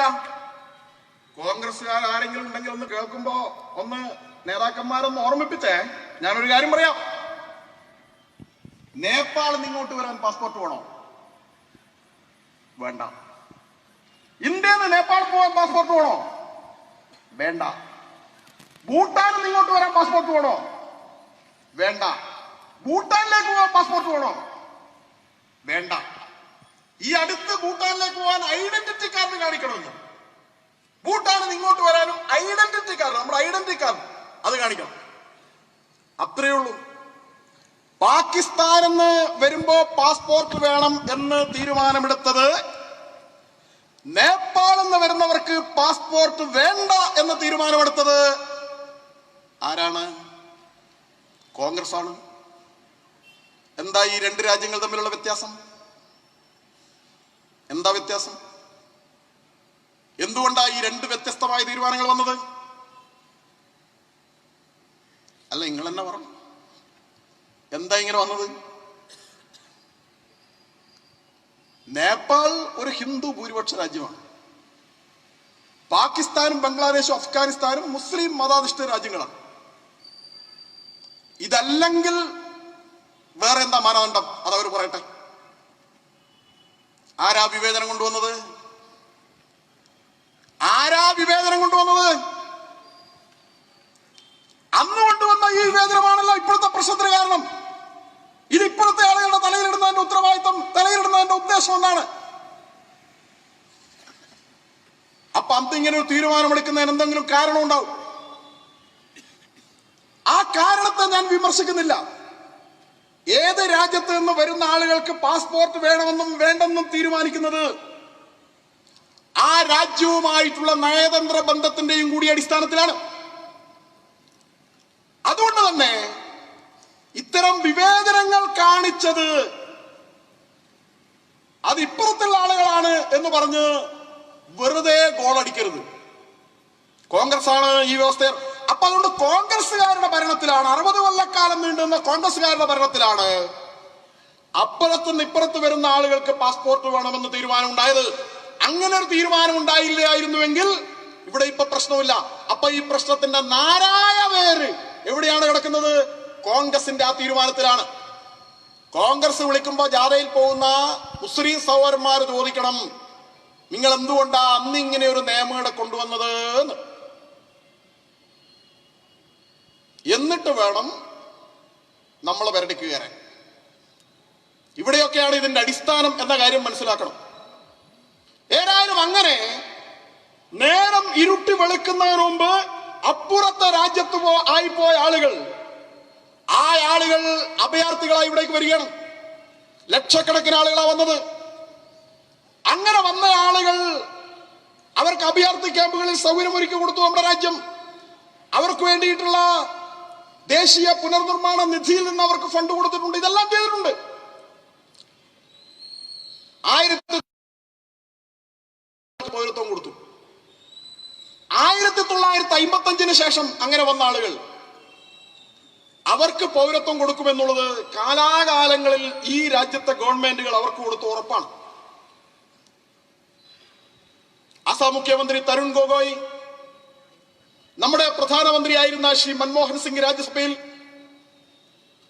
ഏറ്റവും ഒടുവിൽ പറഞ്ഞാൽ കമ്മ്യൂണിസ്റ്റ് പാർട്ടി ഓഫ് ഇന്ത്യ മാർക്സിസ്റ്റിന്റെ പാർട്ടി കോൺഗ്രസ് 2012 ഏപ്രിലിൽ കോഴിക്കോട് നടന്നപ്പോൾ പാസാക്കിയ പ്രമേയത്തിൽ ഈ ബംഗ്ലാദേശ് ഉൾപ്പെടെയുള്ള രാജ്യങ്ങളിൽ നിന്ന് വന്ന ന്യൂനപക്ഷത്തിൽപ്പെട്ട ആളുകൾക്ക് ഇന്ത്യൻ പൗരത്വം കൊടുക്കണം എന്ന കാര്യം ആവശ്യപ്പെട്ടിട്ടുണ്ട്. ഹിന്ദുക്കൾ എന്ന പേരല്ല അവർ പറഞ്ഞത് വന്ന ജാതികളുടെ പേരാണ്. എങ്ങനെ ഏറ്റവും ചെറുതാക്കി ജനങ്ങളെ വിഭജിപ്പിക്കാം എന്നതിൽ ഗവേഷണം നടത്തുന്ന JNUവിലെ ആളുകളാണല്ലോ അവരതുകൊണ്ട് ജാതിയുടെ പേരാ പറഞ്ഞത്. ആ ജാതി വളരെ പിന്നാക്കമായിട്ടുള്ള അവിടുത്തെ ജാതിയാണ്. ആ ജാതി എന്ന് പറഞ്ഞാൽ ഹിന്ദുക്കളാണ്. അവർക്ക് പൗരത്വം കൊടുക്കണം എന്ന് പറഞ്ഞു. കത്തയച്ചു അന്നത്തെ പ്രധാനമന്ത്രിക്ക് പ്രകാശ് കാരാട്ട്. 2002 ഈ നിയമത്തിൽ ഒരു ഭേദഗതി ഉണ്ടാക്കിയിട്ടുണ്ട്. 1986 ഒരു ഭേദഗതി ഉണ്ടാക്കിയിട്ടുണ്ട്, അമെന്റ്മെന്റ്. 2002 ഉണ്ടാക്കിയ ഭേദഗതി അനുസരിച്ച് അതിനെക്കുറിച്ച് പഠിക്കാൻ വേണ്ടിയിട്ട് ഒരു പാർലമെന്ററി കമ്മിറ്റി ഉണ്ടാക്കിയിട്ടുണ്ട്. അതിന്റെ ചെയർമാൻ പ്രണബ് മുഖർജി ആയിരുന്നു. ആ കാര്യങ്ങളെല്ലാം നിങ്ങൾ കേട്ടതാണ്. കേരളത്തിന്റെ കരുണാകരനും അതുപോലെ തന്നെ വിജയരാഘവനും ആ കമ്മിറ്റിയിൽ ഉണ്ടായിരുന്നു, കപിൽ സിബൽ ഉണ്ടായിരുന്നു, എല്ലാ പാർട്ടിയുടെയും നേതാക്കൾ ഉണ്ടായിരുന്നു. അവര് പാർലമെന്റിൽ വെച്ച റിപ്പോർട്ടുണ്ട്. ആ റിപ്പോർട്ടിൽ ഈ രാജ്യങ്ങളിൽ നിന്ന് വന്ന ആളുകൾക്ക് പൗരത്വം കൊടുക്കണം എന്ന റിപ്പോർട്ടിൽ പറയുന്നു. ന്യൂനപക്ഷങ്ങൾക്ക് ഒരു കാര്യവും കൂടി അവർ പറഞ്ഞിട്ടുണ്ട്, ഭൂരിപക്ഷത്തിൽപ്പെട്ട ആളുകൾക്ക് പൗരത്വം കൊടുക്കേണ്ടതില്ല എന്ന് പറഞ്ഞിട്ടുണ്ട്. അതുകൊണ്ട് ഇവരെല്ലാം ആവശ്യപ്പെട്ടതനുസരിച്ച് ഇവരൊന്നും ചെയ്യാത്തൊരു കാര്യം ചെയ്യാതിരിക്കുന്നതിലും നല്ലത് വൈകി ചെയ്യുന്നതാണ് എന്ന ചൊല്ലിനെ അന്വർത്ഥമാക്കിക്കൊണ്ട് അവർക്ക് പൗരത്വം നൽകാൻ തീരുമാനിച്ചു. അതിലൊരു അമെന്റ്മെന്റ് പൗരത്വ നിയമത്തിൽ വരുത്തിയിട്ടുണ്ട്. എന്താ അമെന്റ്മെന്റ്? ആ കാര്യവും കൂടി ഒന്ന് ശ്രദ്ധിക്കണം. അമെന്റ്മെന്റ് എന്ന് പറയുന്നത്, ഭേദഗതി എന്ന് പറയുന്നത് 1955 ഇന്ത്യൻ പൗരത്വ നിയമപ്രകാരം ഇന്ത്യയിൽ വന്ന് 11 കൊല്ലം താമസമാക്കിയ ആളുകൾക്ക് മാത്രമേ ഇന്ത്യയിൽ പൗരത്വത്തിന് അപേക്ഷിക്കാൻ അർഹതയുണ്ടായിരുന്നുള്ളൂ. പക്ഷേ ഈ ബംഗ്ലാദേശ്, പാകിസ്ഥാൻ, അഫ്ഗാനിസ്ഥാൻ എന്നീ രാജ്യങ്ങളിൽ നിന്ന് ഏറ്റവും കൂടുതൽ ആളുകൾ അഭയാർത്ഥികളായി ഈ അടുത്ത കാലത്ത് വന്നത് 2010, 11, 12, 13 കൊല്ലങ്ങളിലാണ്. 11 കൊല്ലം അവർ കാത്തു നിൽക്കേണ്ടി വന്നാൽ അവർക്ക് അടുത്ത കാലത്തൊന്നും പൗരത്വം കൊടുക്കാൻ കഴിയില്ല. അതുകൊണ്ട് അവരെയും കൂടി പൗരത്വത്തിൽ ഉൾപ്പെടുത്താൻ വേണ്ടി ഈ ഗവൺമെന്റ് 11 കൊല്ലം എന്നുള്ളത് ഇങ്ങനെ അഭയാർത്ഥികളായി വന്നിരിക്കുന്ന ഈ 3 രാജ്യങ്ങളുടെ ന്യൂനപക്ഷങ്ങളുടെ കാര്യത്തിൽ മാത്രം 5 കൊല്ലം മതി എന്ന് ഭേദഗതി ചെയ്തു. ഈ കേസിൽ മാത്രം. അതാണ് അമെന്റ്മെന്റ്. 11 കൊല്ലം എന്നുള്ളത് 5 കൊല്ലമായി കുറച്ചു, അത്രയേ ഉള്ളൂ. രണ്ടാമത്തെ കാര്യവും കൂടെ ശ്രദ്ധിക്കുക. 1955 ഇന്ത്യൻ പൗരത്വ നിയമമുണ്ട്. ആ ഇന്ത്യൻ പൗരത്വ നിയമം അനുസരിച്ച് ലോകത്തിന്റെ ഏത് ഭാഗത്തുള്ള ഏത് ജാതി മതവിഭാഗത്തിൽപ്പെട്ട ആളുകൾക്കും ഇന്ത്യയിൽ വരാനും അവർക്ക് ഇന്ത്യൻ പൗരന്മാരാകാൻ വേണ്ടി അപേക്ഷ കൊടുക്കാനും ഗവൺമെന്റിന് ഉചിതമെന്ന് തോന്നുകയാണെങ്കിൽ അവർക്ക് പൗരത്വം നൽകാനുമുള്ള 1955 ഇന്ത്യൻ പൗരത്വ നിയമം ഇപ്പോഴും നിലനിൽക്കുന്നുണ്ട്. ആ നിയമം എടുത്തു കളഞ്ഞിട്ടില്ല. ആ നിയമത്തിന് ഒരു അമെന്റ്മെന്റ് മാത്രം വരുത്തിയിരിക്കുന്നു. അതായത് അങ്ങനെ വരുന്നവർ നേരത്തെ 11 വർഷം കാത്തു നിൽക്കേണ്ടി വന്നിരുന്നുവെങ്കിൽ 5 വർഷം മാത്രമേ താമസിക്കേണ്ടൂ എന്ന അമെന്റ്മെന്റ് മാത്രമേ വരുത്തിയിട്ടുള്ളൂ. ആ നിയമം അങ്ങനെ തന്നെയുണ്ട്. ആ നിയമം നിലനിൽക്കെ വിദേശത്ത് നിന്ന് ആരെങ്കിലും വന്നിട്ടുണ്ടെങ്കിൽ, പാകിസ്ഥാനിൽ നിന്ന് വന്നിട്ടുണ്ടെങ്കിൽ, ബംഗ്ലാദേശിൽ നിന്ന് വന്നിട്ടുണ്ടെങ്കിൽ, അഫ്ഗാനിസ്ഥാനിൽ നിന്ന് വന്നിട്ടുണ്ടെങ്കിൽ, അമേരിക്കയിൽ നിന്ന് വന്നിട്ടുണ്ടെങ്കിൽ, ഏത് രാജ്യത്ത് നിന്ന് വന്നിട്ടുണ്ടെങ്കിലും അവർക്ക് ഇന്ത്യൻ പൗരനാകണമെങ്കിൽ ഇന്ത്യ ഗവൺമെന്റിന് അപേക്ഷ കൊടുത്ത് അവരുടെ പൗരത്വം റെഗുലൈസ് ചെയ്യാൻ സാധിക്കും. പക്ഷെ ഈ നിയമം എന്ന് പറയുന്നത് മതാധിഷ്ഠിത രാജ്യങ്ങളിലെ, ഇസ്ലാമിക മതാധിഷ്ഠിത രാജ്യമാണ് അഫ്ഗാനിസ്ഥാൻ, ഇസ്ലാമിക മതാധിഷ്ഠിത രാജ്യമാണ് പാകിസ്ഥാൻ, ഇസ്ലാമിക മതാധിഷ്ഠിത രാജ്യമായിട്ട് 1971 മുതൽ 31 കൊല്ലം തുറന്ന രാജ്യമാണ് ബംഗ്ലാദേശ്. ഇപ്പോൾ ഒരു സുപ്രീം കോടതി വിധി അനുസരിച്ച് അവരിപ്പോ ഇസ്ലാമിക മതാധിഷ്ഠിത രാജ്യമല്ല, പക്ഷെ 98% ഇസ്ലാം മതാനുയായികളുള്ള രാജ്യമാണ്. ആ രാജ്യങ്ങളിൽ നിന്ന് മതപരമായ പീഡനം നേരിട്ടിട്ട് ഇവിടത്തേക്ക് വന്ന ആളുകൾക്ക് പൗരത്വം കൊടുക്കാനുള്ളതാണ് ഈ നിയമം. ഇന്ത്യയിലെ 132 കോടി ജനങ്ങളിൽ, ഇന്ത്യയിലെ മുസ്ലിങ്ങൾക്കും ക്രിസ്ത്യാനികൾക്കും ഹിന്ദുക്കൾക്കും ഏത് മതത്തിൽപ്പെട്ടവരെയും ഒരു തരത്തിലും ബാധിക്കുന്നതല്ല ഈ പാസാക്കിയ നിയമം. അങ്ങനെ ആരെങ്കിലും പറയുന്നുണ്ടെങ്കിൽ, അങ്ങനെ ഒരു തെളിവുണ്ടെങ്കിൽ, അങ്ങനെ ഒരു വാക്കുണ്ടെങ്കിൽ, അങ്ങനെ ഒരു അക്ഷരം ഈ നിയമത്തുണ്ടെങ്കിൽ ഈ നിയമത്തിലുണ്ടെങ്കിൽ ഈ പൊതുയോഗം ഇവിടെ വെച്ച് അവസാനിപ്പിക്കാം. നിങ്ങൾ പറയുന്ന വാദം അംഗീകരിക്കാം. ഇവിടുത്തെ ഏതെങ്കിലും ഒരു മുസൽമാനെ ബാധിക്കുന്നതാണോ? ഇവിടുത്തെ ആരെങ്കിലും ബാധിക്കുന്നതാണോ? CAA എന്ന് പറയുന്നത്, സിറ്റിസൺഷിപ്പ് അമെൻഡ്മെന്റ് ആക്ട് എന്ന് പറയുന്നത് ഇവിടുത്തെ മുസ്ലിമിനെ ബാധിക്കുന്നതാണോ? അവന്റെ ആധാരം ചോദിക്കുന്നതാണോ? അവന്റെ ഉപ്പൂപ്പാപ്പയുടെ രേഖ ചോദിക്കുന്നതാണോ? അവരെ ഇവിടുന്ന് പറഞ്ഞയക്കുന്നതാണോ? അങ്ങനെ എന്തെങ്കിലും ഈ നിയമത്തിലുണ്ടോ? പാസാക്കിയ നിയമത്തിൽ അങ്ങനെ എന്തെങ്കിലും ഉണ്ടോ? അങ്ങനെ എന്തെങ്കിലും ഉണ്ടോ എന്ന് ഞാൻ കേരളത്തിലെ ഒരു MP-യോട്, മുസ്ലിം ലീഗിന്റെ MP-യോട് ട്രെയിൻ യാത്രക്കിടയിൽ ചോദിച്ചു. അദ്ദേഹം പറഞ്ഞു, കുറച്ച് മടിച്ചാണെങ്കിലും അദ്ദേഹം പറഞ്ഞു, ഇല്ല, പാസാക്കിയ നിയമത്തിൽ അങ്ങനെയൊന്നുമില്ല. അപ്പൊ പിന്നെ ഞാൻ ചോദിച്ചു, പിന്നെ എന്തിനാ ഈ ബേള ഉണ്ടാക്കുന്നത്? അപ്പൊ അദ്ദേഹം പറയുന്നത്, ഇപ്പൊ ഇങ്ങനെ ബേളാക്കിയാലേ ഇനി നിയമം വരുന്നതിൽ ഉണ്ടാക്കാൻ പറ്റും. പാസാക്കിയ നിയമത്തിന്റെ പേരിലല്ല പോലും പ്രശ്നം, ഇനി എന്തെല്ലോ നിയമം വരാൻ പോകുന്നുണ്ടോ? ആ നിയമം വരാതിരിക്കാനാണ് ഇപ്പോഴേ അഡ്വാൻസായി ബസ് കത്തിക്കുന്നത്, കലാപം സൃഷ്ടിക്കുന്നത് എന്നാണ്. അപ്പോ കലാപം സൃഷ്ടിക്കുന്ന ആളുകൾക്ക് ഒരു ഉദ്ദേശമുണ്ട്. അവർക്ക് പണം കിട്ടണമെങ്കിൽ ഇവിടെ കലാപം നടക്കണം. നേരത്തെ പൈസ വാങ്ങിയിരുന്നു. കരാർ ഒപ്പിട്ടത് ഇവിടുത്തെ നരേന്ദ്രമോദിയുടെ ഭരണം അവസാനിപ്പിക്കാം എന്ന് പറഞ്ഞുകൊണ്ടാണ്. കഴിഞ്ഞ തെരഞ്ഞെടുപ്പിന് മുമ്പ് പ്രചണ്ഡമായ പ്രചരണമൊക്കെ നടത്തിയിട്ട് അവർ പറഞ്ഞു, മോദിയെ ആദ്യം പ്രധാനമന്ത്രി സ്ഥാനാർത്ഥിയായി പ്രഖ്യാപിക്കുന്നതിന് മുമ്പ് പ്രചരണ തലവനായിട്ട് പ്രഖ്യാപിച്ച ഗോവയിലെ സമ്മേളനം കഴിഞ്ഞപ്പോ തന്നെ അവർ പറഞ്ഞു, BJPക്ക് എന്തെങ്കിലും സാധ്യതയുണ്ടെങ്കിൽ അതില്ലാതായിരിക്കാണ്, മോദിയാണ് സ്ഥാനാർത്ഥി, അതുകൊണ്ട് ഒരു തരത്തിലും BJP രക്ഷപ്പെടില്ല. തെരഞ്ഞെടുപ്പ് കഴിഞ്ഞപ്പോ ഇന്ദിരാഗാന്ധിക്ക് ശേഷം ചരിത്രത്തിലാദ്യമായി 30 കൊല്ലത്തിന് ശേഷം ഒറ്റക്ക് ഭൂരിപക്ഷത്തോടുകൂടി BJP അധികാരത്തിൽ വന്നു.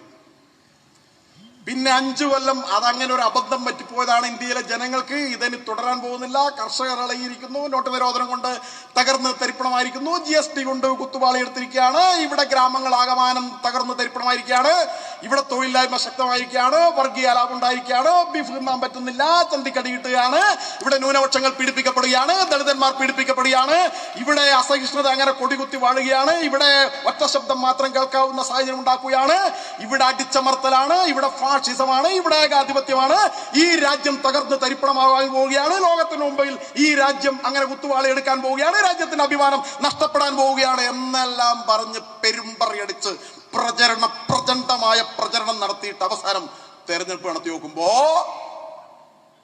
272 പാർട്ടിക്ക് 303 സീറ്റ് കിട്ടി. 350 സീറ്റ് മുന്നണിക്ക് കിട്ടി. എല്ലാ ചീട്ടുകൊട്ടാരങ്ങളും തകർന്നു. 1980 ഉണ്ടാക്കിയ പാർട്ടിയാ BJP. അത് 96 കഴിയുമ്പോഴത്തേക്ക് ഇന്ത്യയിൽ ഭരണം നേടി. നമ്മളെ RSSനെയൊക്കെ മൂക്കിൽ വലിച്ചു കളയും എന്ന് പറഞ്ഞുകൊണ്ട് ഒരു പോക്കാച്ചി തവള നമ്മുടെ ലോറിക്ക് മുമ്പിൽ വന്നിരിക്കുന്നുണ്ട്. അവർ പറയുന്ന RSSനെ അങ്ങ് മൂക്കിൽ വലിച്ചു കളയുമെന്നാണ്. അവരെ പ്രസംഗമൊക്കെ കേൾക്കണം. എല്ലാം അടിച്ച് തകർത്ത് കളയും പോലും. അവർ ഭയങ്കരന്മാരെ പോലും. അവര് നമ്മളെ അങ്ങ് ശരിയായി കളയും പോലും. 1992 NDF രൂപീകരിക്കുന്നത്. കുറെ കഴിഞ്ഞപ്പോ പിന്നെ NDF കാണാനില്ല. ഓടുമ്പോ പല്ലി വാലി മുറിച്ച് ഓടുന്നത് പോലെ ഇവരൊറ്റ ഓട്ടാണ്, പേര് വേണ്ടാന്ന് വെച്ചിട്ട്. സ്വന്തം പേര്. ഞാൻ അവരോട് പറയാം, 1925 രൂപീകരിച്ച രാഷ്ട്രീയ സ്വയംസേവക സംഘം അത് 2-3 നിരോധനത്തൊക്കെ നേരിട്ടിട്ടുണ്ട്. ഭരണാധികാരികളുടെ ഒരുപാട് പീഡനങ്ങളൊക്കെ നേരിട്ടിട്ടുണ്ട്. ഞങ്ങളുടെ സർസംഘചാലകന്മാർ ഗുരുജിയും ദേവർഷിയും ഒക്കെ ജയിലിലായിട്ടുണ്ട്. കോടിക്കണക്കിന് ആളുകളെ ഇരുട്ടറയിൽ അടിയന്തരാവസ്ഥ കാലത്തൊക്കെ പിടിച്ചിട്ടുണ്ട്. പക്ഷെ ഞങ്ങളുടെ പേര് മാറ്റിയിട്ടില്ല. അന്നിട്ട പേര് ഏത് പ്രതിസന്ധിയിലും ഞങ്ങൾ ആ പേര് നെഞ്ചേറ്റി മുന്നോട്ട് പോയിട്ടുണ്ട്.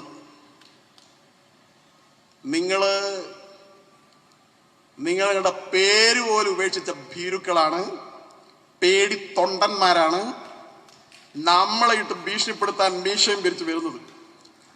നിങ്ങളിപ്പോ 1992 രൂപീകരിച്ചല്ലോ. 30 കോടി ഹിന്ദുക്കളുടെ അവകാശമാണ് അവർ പറയുന്നത്. 30 കോടി ഹിന്ദുക്കളുടെ അവകാശമാണ് പറയുന്നത്.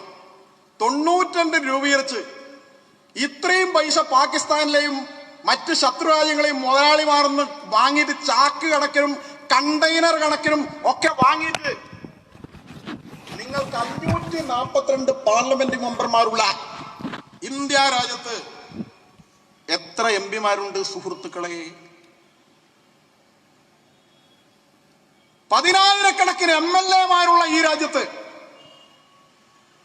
നിങ്ങളുടെ വലിയ വിപ്ലവ ഭീകര പ്രസ്ഥാനമുണ്ടല്ലോ, SDP എന്നാണ് ഇപ്പൊ അതിന്റെ പേര്. എത്ര MLA-മാര് നിങ്ങൾക്കുണ്ട്? നിങ്ങൾക്ക് എന്ത് ജനപിന്തുണയുണ്ട്? നിങ്ങൾക്ക് ഇന്ത്യ രാജ്യത്ത് കഴിഞ്ഞ പാർലമെന്റ് തെരഞ്ഞെടുപ്പിൽ കിട്ടിയ വോട്ട്, ആ വോട്ടും ഇന്ത്യ എന്ന നരേന്ദ്രമോദി ഭൂരിപക്ഷവും ഒറ്റ മണ്ഡലത്തിൽ കിട്ടിയ ഭൂരിപക്ഷം. ആ നിങ്ങളാണ് ഞങ്ങളെ മൂക്കിൽ വലിച്ചു കളയുമെന്ന് പറഞ്ഞു വരുന്നത്. ഇവിടുത്തെ കച്ചവടക്കാരെ ഭീഷണിപ്പെടുത്തുന്നത്, കടയടച്ചിട്ടില്ലെങ്കിൽ ഒറ്റപ്പെടുത്തുമെന്ന് ഭീഷണിപ്പെടുത്തുന്നത്, കിട്ടുന്ന ഫണ്ടിന്റെ ഭീഷണിപ്പെടുത്തുന്നത്. നിങ്ങൾക്ക് ഞങ്ങൾ കള്ളക്കടത്ത് നടത്തിയതിന്റെ വിഹിതം തരില്ല, സ്വർണ്ണക്കടത്ത് നടത്തിയതിന്റെ വിഹിതം തരില്ല എന്നൊക്കെ പറഞ്ഞ് ഭീഷണിപ്പെടുത്തുന്നത്. നിങ്ങൾ ആരെയാ ഭീഷണിപ്പെടുത്താൻ പോകുന്നത്? അതുകൊണ്ടാണ് പറയുന്നത്, നിങ്ങൾ ഈ രാജ്യത്തെ തകർക്കാൻ ശ്രമിക്കുന്ന ആളുകൾ, അവരോട് സമദൂരം പാലിച്ചിരുന്ന, അവരോട് ഈ രാജ്യത്തെ മുസ്ലിം സഹോദരന്മാർ അവർ വളരെ വ്യാപകമായി തെറ്റിദ്ധരിക്കപ്പെട്ടിട്ടുണ്ടെങ്കിൽ അവർ സത്യം മനസ്സിലാക്കണം. ഇത്തരം ഭീകര സംഘടനകൾ 60 കൊല്ലക്കാലം ഇട്ട് അമ്മാനമാടിയ ഒരു സംസ്ഥാനമുണ്ട് ഈ രാജ്യത്ത്, കാശ്മീർ, ജമ്മു കാശ്മീർ. ഈ കലാപമൊക്കെ ഉണ്ടാക്കിയിട്ട് കാശ്മീരിൽ ഇപ്പൊ പ്രശ്നമൊന്നുമില്ലല്ലോ. എന്താ പ്രശ്നമില്ലാത്തത്? അവിടെ ആളുകളുടെ കയ്യിൽ തോക്കൊക്കെ ഉണ്ടല്ലോ, എന്താ വെടിവെക്കാത്തത്? അവിടെ ഗ്രനേഡ് ഉണ്ടല്ലോ, എന്താ പൊട്ടിക്കാത്തത്? അവിടെ ആയുധ ശേഖരമുണ്ടല്ലോ, എന്താ പ്രയോഗിക്കാത്തത്? ശാന്തമായി ആലോചിക്കണം. കാശ്മീരിൽ ഒടുങ്ങിയപ്പോൾ കേരളത്തിൽ തുടങ്ങാമെന്നാണോ? അങ്ങനെയാണെങ്കിൽ അതുണ്ടാക്കുന്ന ഗുരുതരമായ ഭവിഷ്യത്ത് ആരെയാണ് ബാധിക്കുക എന്നുള്ളതും കൂടി ആലോചിക്കണം. 60,000 മനുഷ്യരെയാണ് 60 കൊല്ലം കൊണ്ട് ആ കാശ്മീരിൽ ഒടുങ്ങിയത്. അതിൽ 10-15,000 പേര് സുരക്ഷാ സൈനികരാണ്. 30,000-30,000-ത്തിലധികം പേര് ഹിന്ദുക്കളായിട്ടുള്ള കാശ്മീരി പണ്ഡിറ്റുകളാണ്. പക്ഷെ എന്തായാലും 15,000-ത്തിനും 20,000-ത്തിനും ഇടയ്ക്ക് ചെറുപ്പക്കാർ, ഭീകരന്മാർ ചാക്കിട്ട് പിടിച്ച രാജ്യദ്രോഹത്തായി മസ്തിഷ്ക പ്രക്ഷാളനം ചെയ്തുകൊണ്ട് നമ്മുടെ സേനക്കെതിരായി, രാജ്യത്തിനെതിരായിട്ട് ചാവേറുകളായി മാറിയ യുവാക്കൾ, അവിടെ വീടുകൾക്ക് ആശ്രയമാകേണ്ടിയിരുന്ന, സംരക്ഷണം നൽകേണ്ടിയിരുന്ന യുവാക്കൾ, ആ യുവാക്കൾ അവരവിടെ ആയിരക്കണക്കിന് ആളുകൾ പുകയായി മാറി എന്ന്, വെടിയേറ്റ് മരിച്ചു എന്നുള്ളത് ആ കാശ്മീരിന്റെ ചരിത്രത്തിലെ വിഹുലമായ അധ്യായങ്ങളിൽ ഒന്നാണ്. അതൊരു വലിയ പാഠമാണ്. ആ പാഠത്തിന് ശേഷം കാശ്മീർ ഇപ്പോൾ ശാന്തമാണ്. ശരിയാണ്, നിയന്ത്രണങ്ങളുണ്ട്. എന്തുകൊണ്ടാണ് നിയന്ത്രണങ്ങൾ? ആ നിയന്ത്രണങ്ങൾ, അതിനൊരു ചരിത്രമുണ്ട്. ആ ചരിത്രത്തിന്റെ വിശദാംശങ്ങളിലേക്ക് ഞാൻ പോകുന്നില്ല. പക്ഷെ ഒരു കാര്യമുണ്ട്, അതിനൊരു ചരിത്രമുണ്ട്. 1990 ജനുവരി മാസം 18, 19, 20 തീയതികളിൽ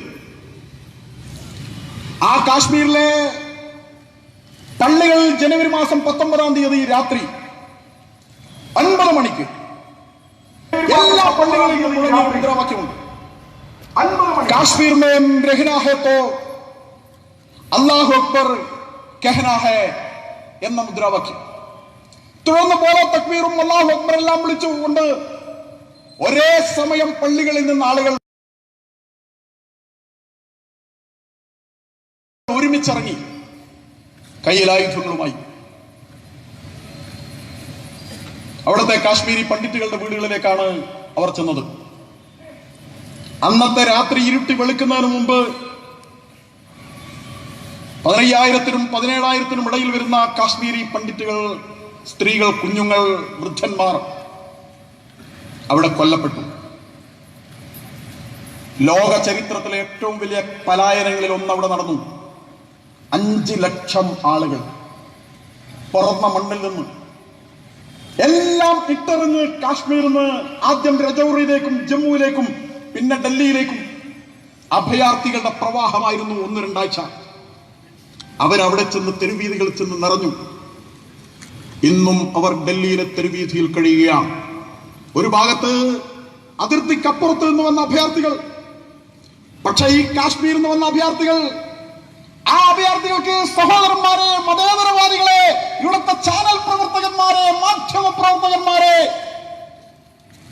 അവരുടെ കയ്യിൽ ആധാർ കാർഡ് ഉണ്ടായിരുന്നു, അവരുടെ കയ്യിൽ വോട്ടർ ഐ ഡി ഉണ്ടായിരുന്നു, അവരുടെ കയ്യിൽ ഭൂമിയുടെ രേഖ ഉണ്ടായിരുന്നു, അവരുടെ കയ്യിൽ നികുതി ഷീറ്റ് ഉണ്ടായിരുന്നു. അവർ ഈ മണ്ണിൽ ജനിച്ചവരായിരുന്നു. അവരുടെ അച്ഛൻ്റെ അച്ഛൻ്റെ അച്ഛൻ്റെ അച്ഛൻ്റെ അച്ഛൻ്റെ അച്ഛൻ്റെ ആയിരക്കണക്കിന് കൊല്ലമായി അവരുടെ പൂർവികന്മാർ ഇവരുടെ ജനിച്ചവരാണ്. അവരുടെ അമ്മയുടെ അമ്മയുടെ അമ്മയുടെ പൂർവികന്മാർ ഇവിടെ ഈ മണ്ണിൽ ജനിച്ചവരാണ്.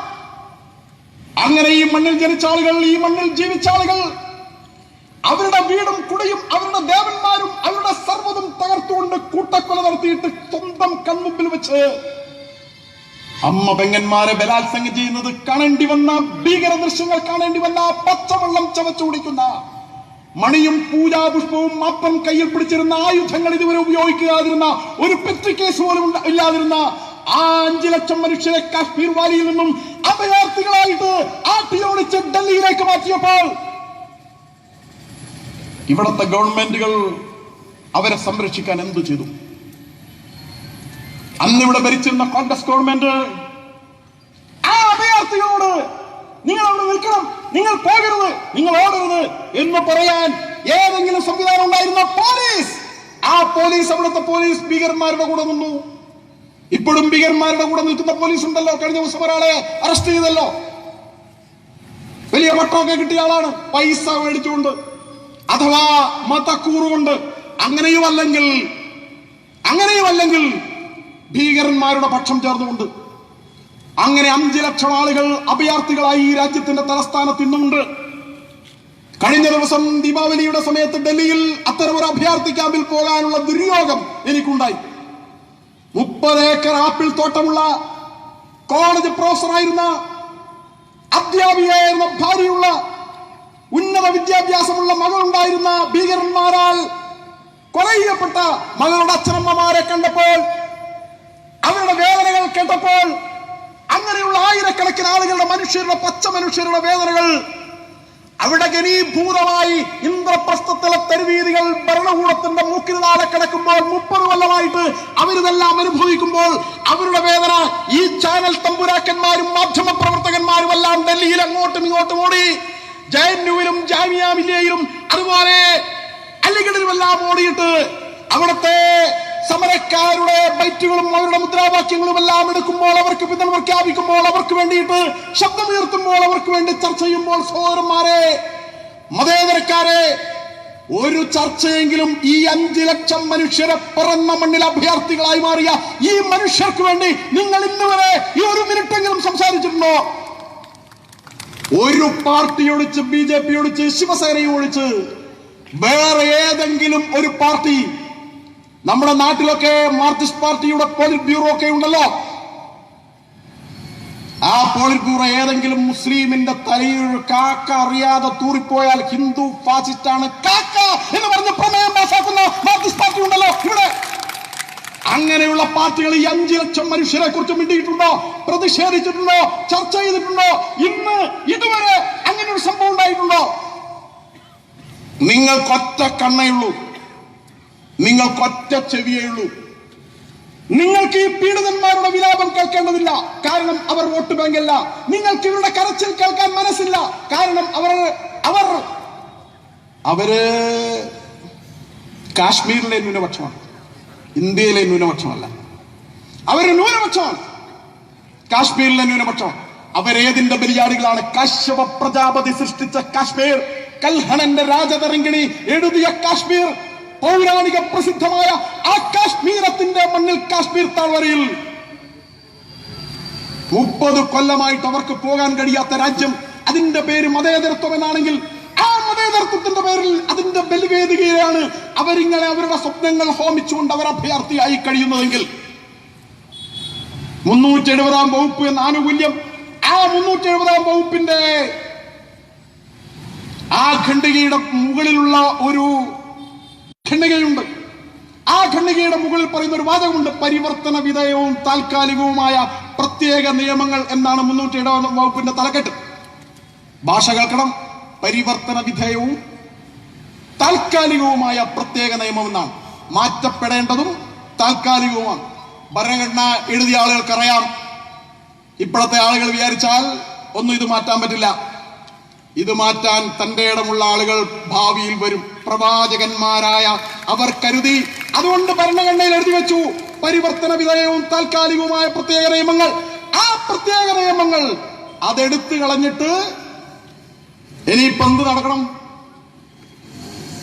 ഈ രാജ്യത്ത് മതേതരത്വമായി നിലനിൽക്കണമെങ്കിൽ, ഈ രാജ്യത്തിന്റെ അന്തസ് നിലനിൽക്കണമെങ്കിൽ ആ 5 ലക്ഷം പൗരന്മാരെ എന്ത് ചെയ്യണം? ആ അഭയാർത്ഥികൾ എന്ത് ചെയ്യണം? അവരെ കാശ്മീരിൽ തിരിച്ചു കൊണ്ടുപോകണം. കാശ്മീരിൽ തിരിച്ചു കൊണ്ടുപോകുന്നതിന് ഇന്ത്യ ഗവൺമെന്റ് ഒരു ഉത്തരവിട്ടാൽ 370-ാം വകുപ്പ് റദ്ദാക്കുന്നതിന് മുമ്പ് ഇന്ത്യൻ പാർലമെന്റ് പാസാക്കുന്ന ഏത് നിയമവും, കാശ്മീർ അസംബ്ലിയും കൂടി പാസാക്കിയാലേ നിയമമുള്ളൂ. ഏത് നിയമത്തിന്റെയും അടിയിൽ കാശ്മീരിന് ബാധകമല്ലാന്ന് എഴുതണം. ഇപ്പൊ അങ്ങനെ എഴുതണ്ട. ഇപ്പൊ അതൊരു കേന്ദ്രഭരണ പ്രദേശമാണ്.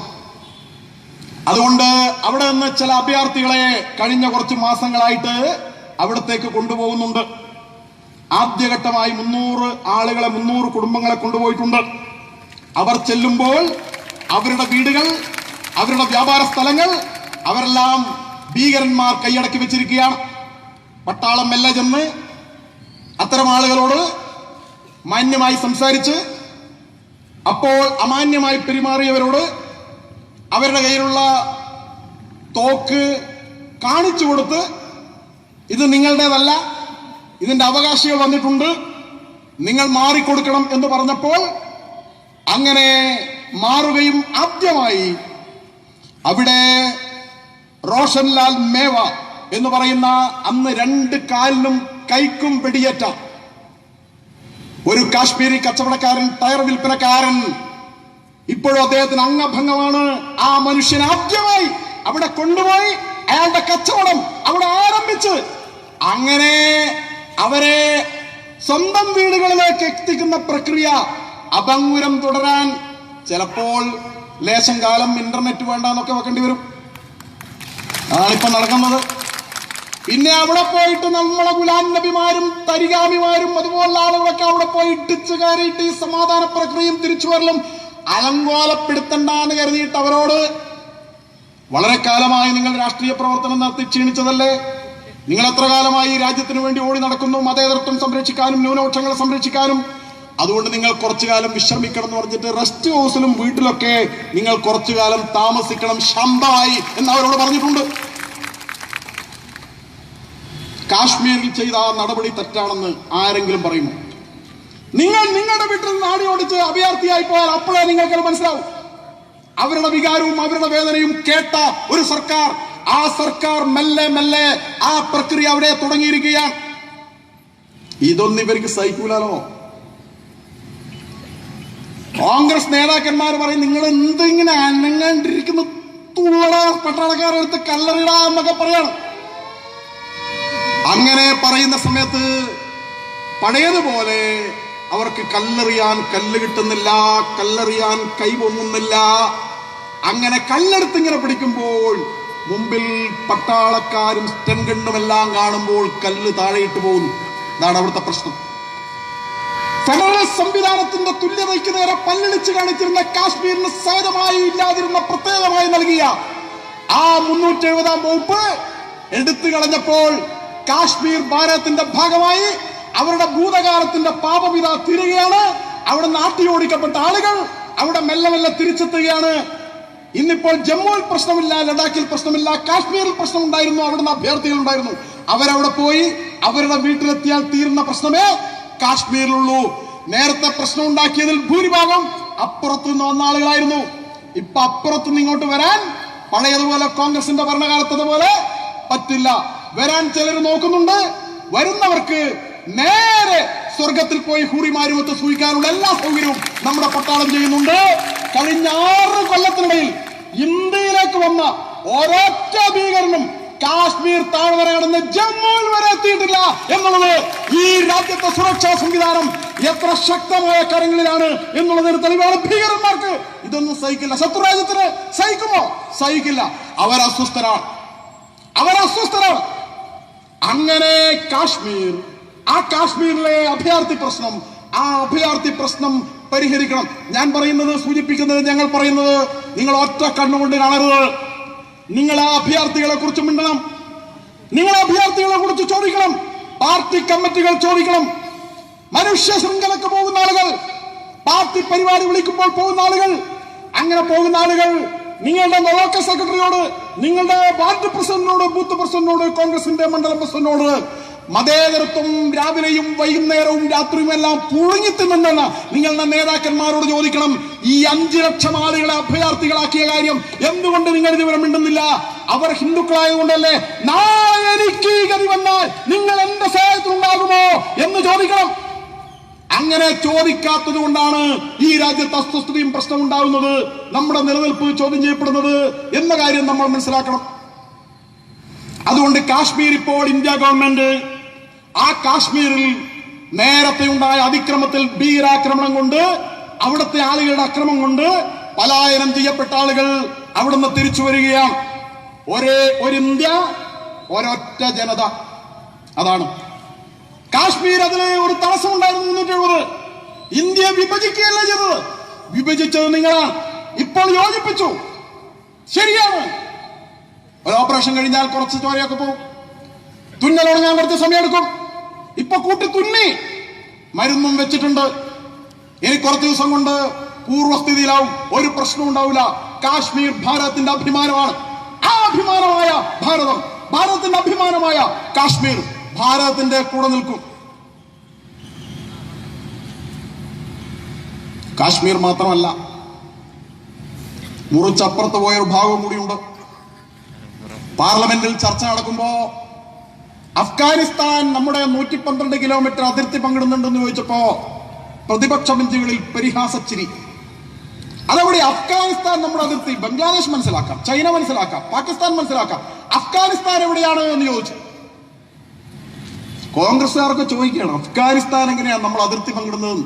അമിത്ഷാ എഴുന്നേറ്റിട്ട് പറഞ്ഞു, 25 കൊല്ലം മുമ്പ് ഈ പാർലമെന്റ് പാക്കതീര കാശ്മീർ ഇന്ത്യയുടെ ഭാഗമാണെന്ന് ഐക്യകണ്ഠേന പ്രമേയം പാസാക്കിയതാണെന്നും ആ പ്രമേയത്തെ എല്ലാ പാർട്ടികളും പിന്തുണച്ചതാണെന്നും ആ കാര്യം നിങ്ങൾ മറന്നുപോയെങ്കിലും ഞാൻ മറന്നുപോയിട്ടുള്ള ആ പാക്കതീര കാശ്മീരിന്റെ 112 കിലോമീറ്റർ അഫ്ഗാനിസ്ഥാന്റെ അതിർത്തിയാണ്. അതുകൊണ്ട് അഫ്ഗാനിസ്ഥാനും ഇന്ത്യയുടെ അതിർത്തി രാജ്യമാണെന്ന്, അതുകൊണ്ടാണ് അഫ്ഗാനിസ്ഥാൻ ഈ CAAയിൽ അഫ്ഗാനിസ്ഥാന്റെ പേര് വരുന്നത്. അത് നമ്മുടെ അതിർത്തിയാണ്, സ്വാഭാവിക അതിർത്തിയാണ്. അത് അവർ പിടിച്ചു വെച്ചതാണ്. ആ പിടിച്ചു വെച്ചതിന് നമ്മൾ വിളിക്കുന്നത് പാക്കതീര കാശ്മീർ എന്നാണ്. അവർ ആസാദ് കാശ്മീർ എന്ന് വിളിക്കും. പാക്കതീര കാശ്മീർ ഭാരതത്തിന് അവകാശപ്പെട്ടതാണ്. അതൊക്കെ അതിന്റെ വഴിയെ സംഭവിക്കും. പക്ഷേ ഒരു കാര്യം മാത്രമേ സൂചിപ്പിക്കാനുള്ളൂ, ഞാൻ ദീർഘിപ്പിക്കുന്നില്ല. നമ്മുടെ മതേതര പാർട്ടികൾ അവരൊരു കാര്യം മനസ്സിലാക്കണം. നിങ്ങളിപ്പോൾ ഇല്ലാത്ത ഒരു കാര്യത്തിന്റെ പേരിൽ ജനങ്ങളെ തമ്മിലടുപ്പിച്ച് ഭിന്നതയുടെ വിത്തിട്ട് ഇരട്ടപറ്റ മക്കളെ പോലെ ഏകോദര സഹോദരങ്ങളായി കഴിഞ്ഞിരുന്ന ഇവിടുത്തെ ഹിന്ദുവിനെയും മുസൽമാനെയും നിങ്ങൾ തമ്മിലടുപ്പിച്ചിരിക്കുകയാണ്. ഇപ്പോൾ പരസ്പര സംശയത്തിന്റെ ഒരു വിള്ളൽ വീണിരിക്കുകയാണ്. ആ വിള്ളലിന്റെ പ്രതിഫലനമാണ് നമ്മുടെ സമൂഹത്തിൽ ചുറ്റും കാണുന്നത്.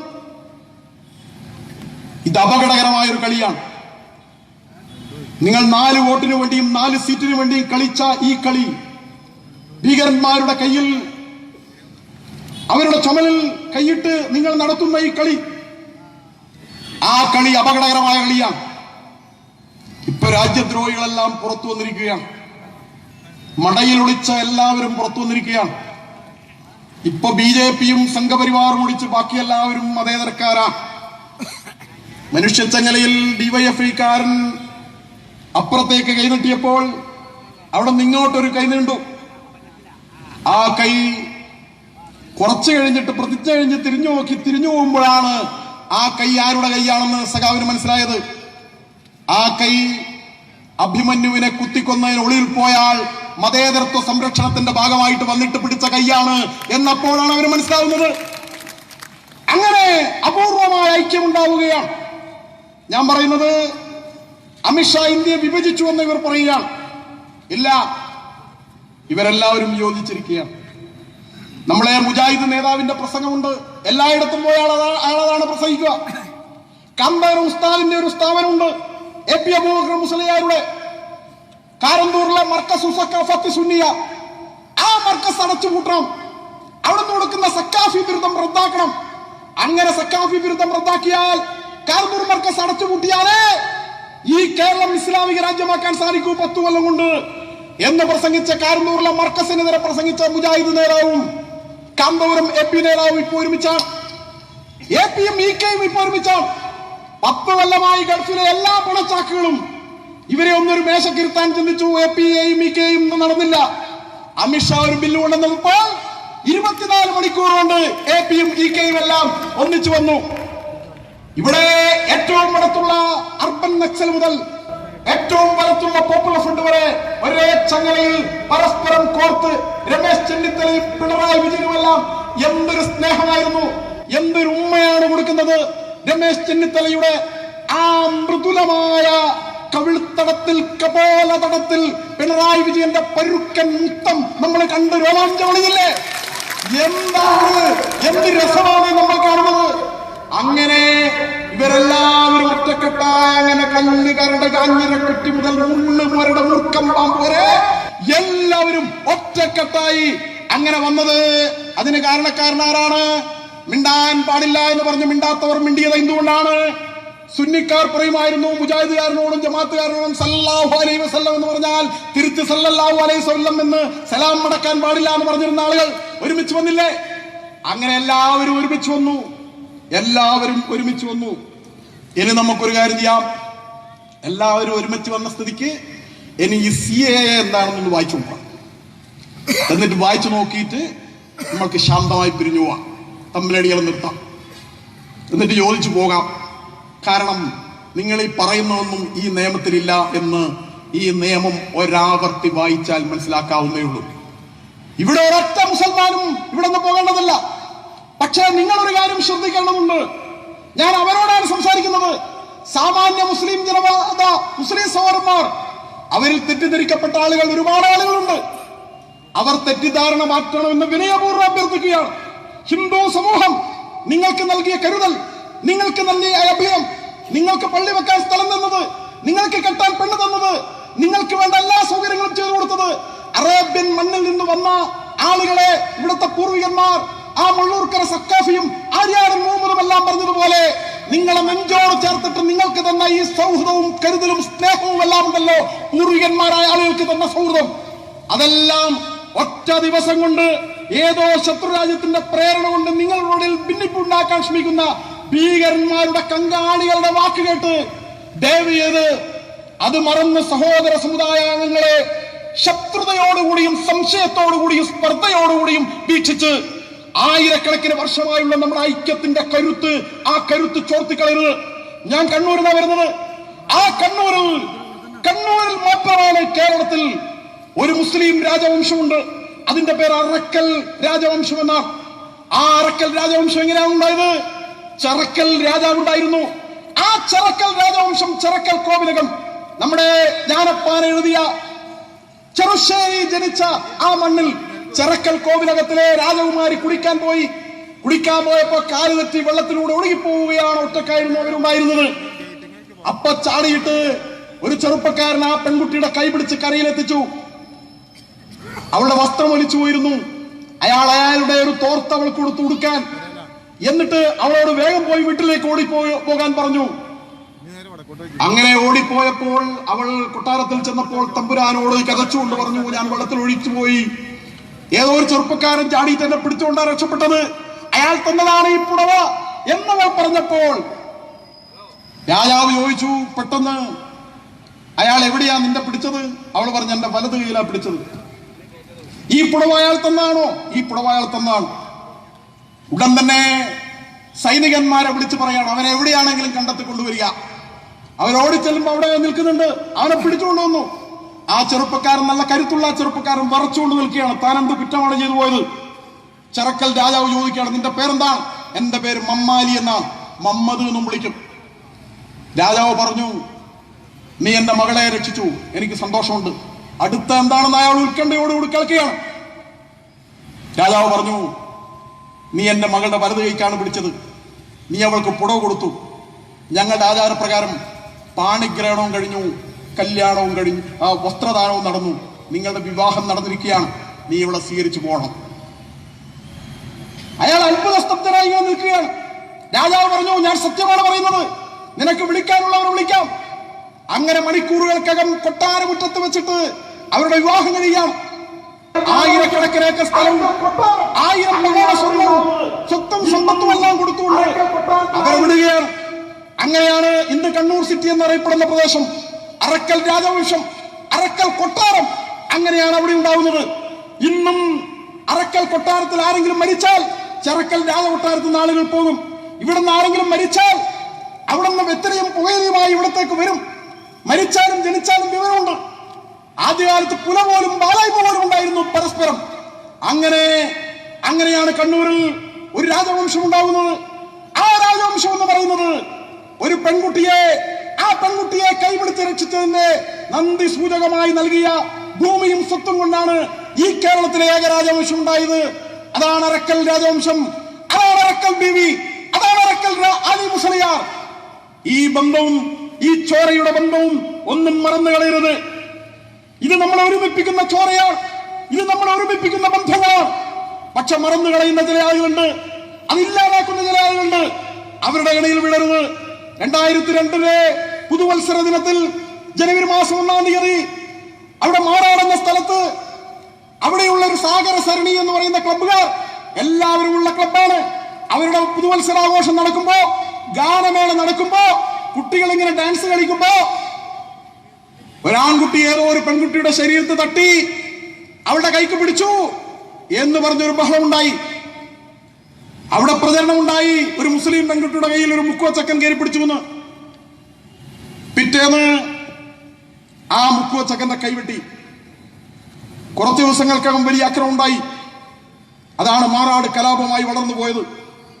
ഞാൻ പറയുന്നത്, നമ്മൾ ചരിത്രത്തിലെ നല്ല അധ്യായങ്ങൾ ഓർമ്മിക്കണം. ഒരുമിപ്പിച്ച അത്തരം ഭൂതകാലത്തിലെ അധ്യായങ്ങളെ മറന്നുകൊണ്ട് അന്ന് പിടിച്ച കൈയിൽ രാജാവ് പെൺകുട്ടിയെ ഏൽപ്പിച്ചു കൊടുത്തുവെങ്കിൽ, ഇന്ന് തൊട്ടുപോയ കൈ വെട്ടി താഴെയിടുന്നെങ്കിൽ നമ്മുടെ ബന്ധങ്ങൾക്ക് വരുന്ന തകരാറ് അതെവിടെ നിന്നാണ് വരുന്നത് എന്ന് എല്ലാ മതേതരക്കാരും ശാന്തമായി ആലോചിക്കണം. അതിന് പരിഹാരം ഉണ്ടാക്കണം. അങ്ങനെയാണ് ഈ രാജ്യം ഒരുമിച്ച് പോവുക. രാജ്യം ഒരു നിയമം പാസാക്കി ഈ രാജ്യത്തേക്ക് വന്ന അഭയാർത്ഥികളെ കുറിച്ച്. പക്ഷെ എന്താണ് അലിഗഡ് മുസ്ലിം യൂണിവേഴ്സിറ്റിയിലെ മുദ്രാവാക്യം? അവിടെ മുദ്രാവാക്യം വിളിച്ചത് എന്താണ്? ദേശീയ ചാനലുകൾ അത് പുറത്തുവിട്ടു. നമ്മുടെ മലയാളം ചാനലുകൾ കിട്ടിയോന്ന് അറിയില്ല. കിട്ടിയെങ്കിലും അവർ പുറത്തുവിടില്ല. അവര് ഡൽഹിയിലുള്ള ജമാഅത്തെ ഇസ്ലാമിക്കാരനായ പത്രപ്രവർത്തകരൊക്കെ കൊടുക്കുന്ന വാർത്തയാണല്ലോ അവർക്ക് പഥ്യം. ആ വാർത്ത കിട്ടുമ്പോ അവർ മരിക്കാത്ത ആൾക്ക് വേണ്ടി മയ്യത്ത് നിസ്കാരം നടത്തുന്ന നാടാണല്ലോ നമ്മുടെ നാട്. അപ്പൊ അതുകൊണ്ട് അവിടെ വിളിച്ച മുദ്രാവാക്യം ഹിന്ദുവോ കി ഖബർ കിയാ AMU കി ധർത്തി പേ എന്നാണ്. ഹിന്ദുവിന്റെ ഖബർ അലിഗഡ് മുസ്ലിം യൂണിവേഴ്സിറ്റിയിൽ ഞങ്ങൾ കുഴിക്കുമെന്നാണ്. സിഎക്കെതിരായിട്ടുള്ള സമരമാണ്. ഇത് അപകടമാണ്. ഇത്തരം വിഭജിപ്പിക്കുന്ന മുദ്രാവാക്യം മുദ്രാവാക്യങ്ങൾ. അത്തരം മുദ്രാവാക്യങ്ങളാണ് സമരരംഗത്തുനിന്ന് ഉയർന്നു വരുന്ന മുദ്രാവാക്യങ്ങൾ. അവിടെ വിളിക്കാണ് ഭാരത് കി ബർബാദി തക് ജംഗ് രഹേംഗെ, ഭാരതം ഇല്ലാതാകുന്നവരെ സമരം ചെയ്യുമെന്നാണ്. ഇവരെവിടെയാണ്? ഇവരാർക്കെതിരെയാണ് സമരം ചെയ്യുന്നത്? ഭാരതേരെ തുക്കടെ തുക്കടെ ഹോംഗെ എന്നാണ്. ഇന്ത്യ പല കഷ്ണങ്ങളായി പോകട്ടെ എന്നാണ് വിളിക്കുന്നത് JNUവിലെ മുദ്രാവാക്യം. ഇന്ത്യ പല കഷ്ണങ്ങളായി പോകട്ടെ എന്നാണ്. ഇന്ത്യ ഇല്ലാതാകണമെന്നാണ്. ഇന്ത്യ ഇല്ലാതാക്കണമെന്നാണ്. ഇന്ത്യ ഇല്ലാതായാൽ നമ്മൾ ഉണ്ടാകുമോ? ഇന്ത്യ ഇല്ലാതായാൽ നമ്മൾ എവിടേക്ക് പോകും? ഈ രാഷ്ട്രവിരുദ്ധത എവിടെ നിന്നാണ് വരുന്നത്? ഈ ഇന്ത്യ വിരുദ്ധത ആരാണ് മനസ്സുകളിൽ, ഇളം മനസ്സുകളിൽ കുത്തിവെക്കുന്നത്? നമ്മൾ ആലോചിക്കേണ്ട കാര്യമാണ്. അവിടെയൊക്കെ വലിയ വായിൽ അസഹിഷ്ണുതയൊക്കെ കുറിച്ചൊക്കെ പറയും. പക്ഷെ ഇവിടെ വന്നാൽ അത് നടക്കില്ല. മോദിയെ എന്തൊക്കെ വിളിക്കാം, മോദി എന്ത് വേണമെങ്കിലും വിളിക്കാം, അമിത്ഷാ എന്ത് വേണമെങ്കിലും വിളിക്കാം. അവിടെ അസഹിഷ്ണുതയാണെന്ന് പറയാം.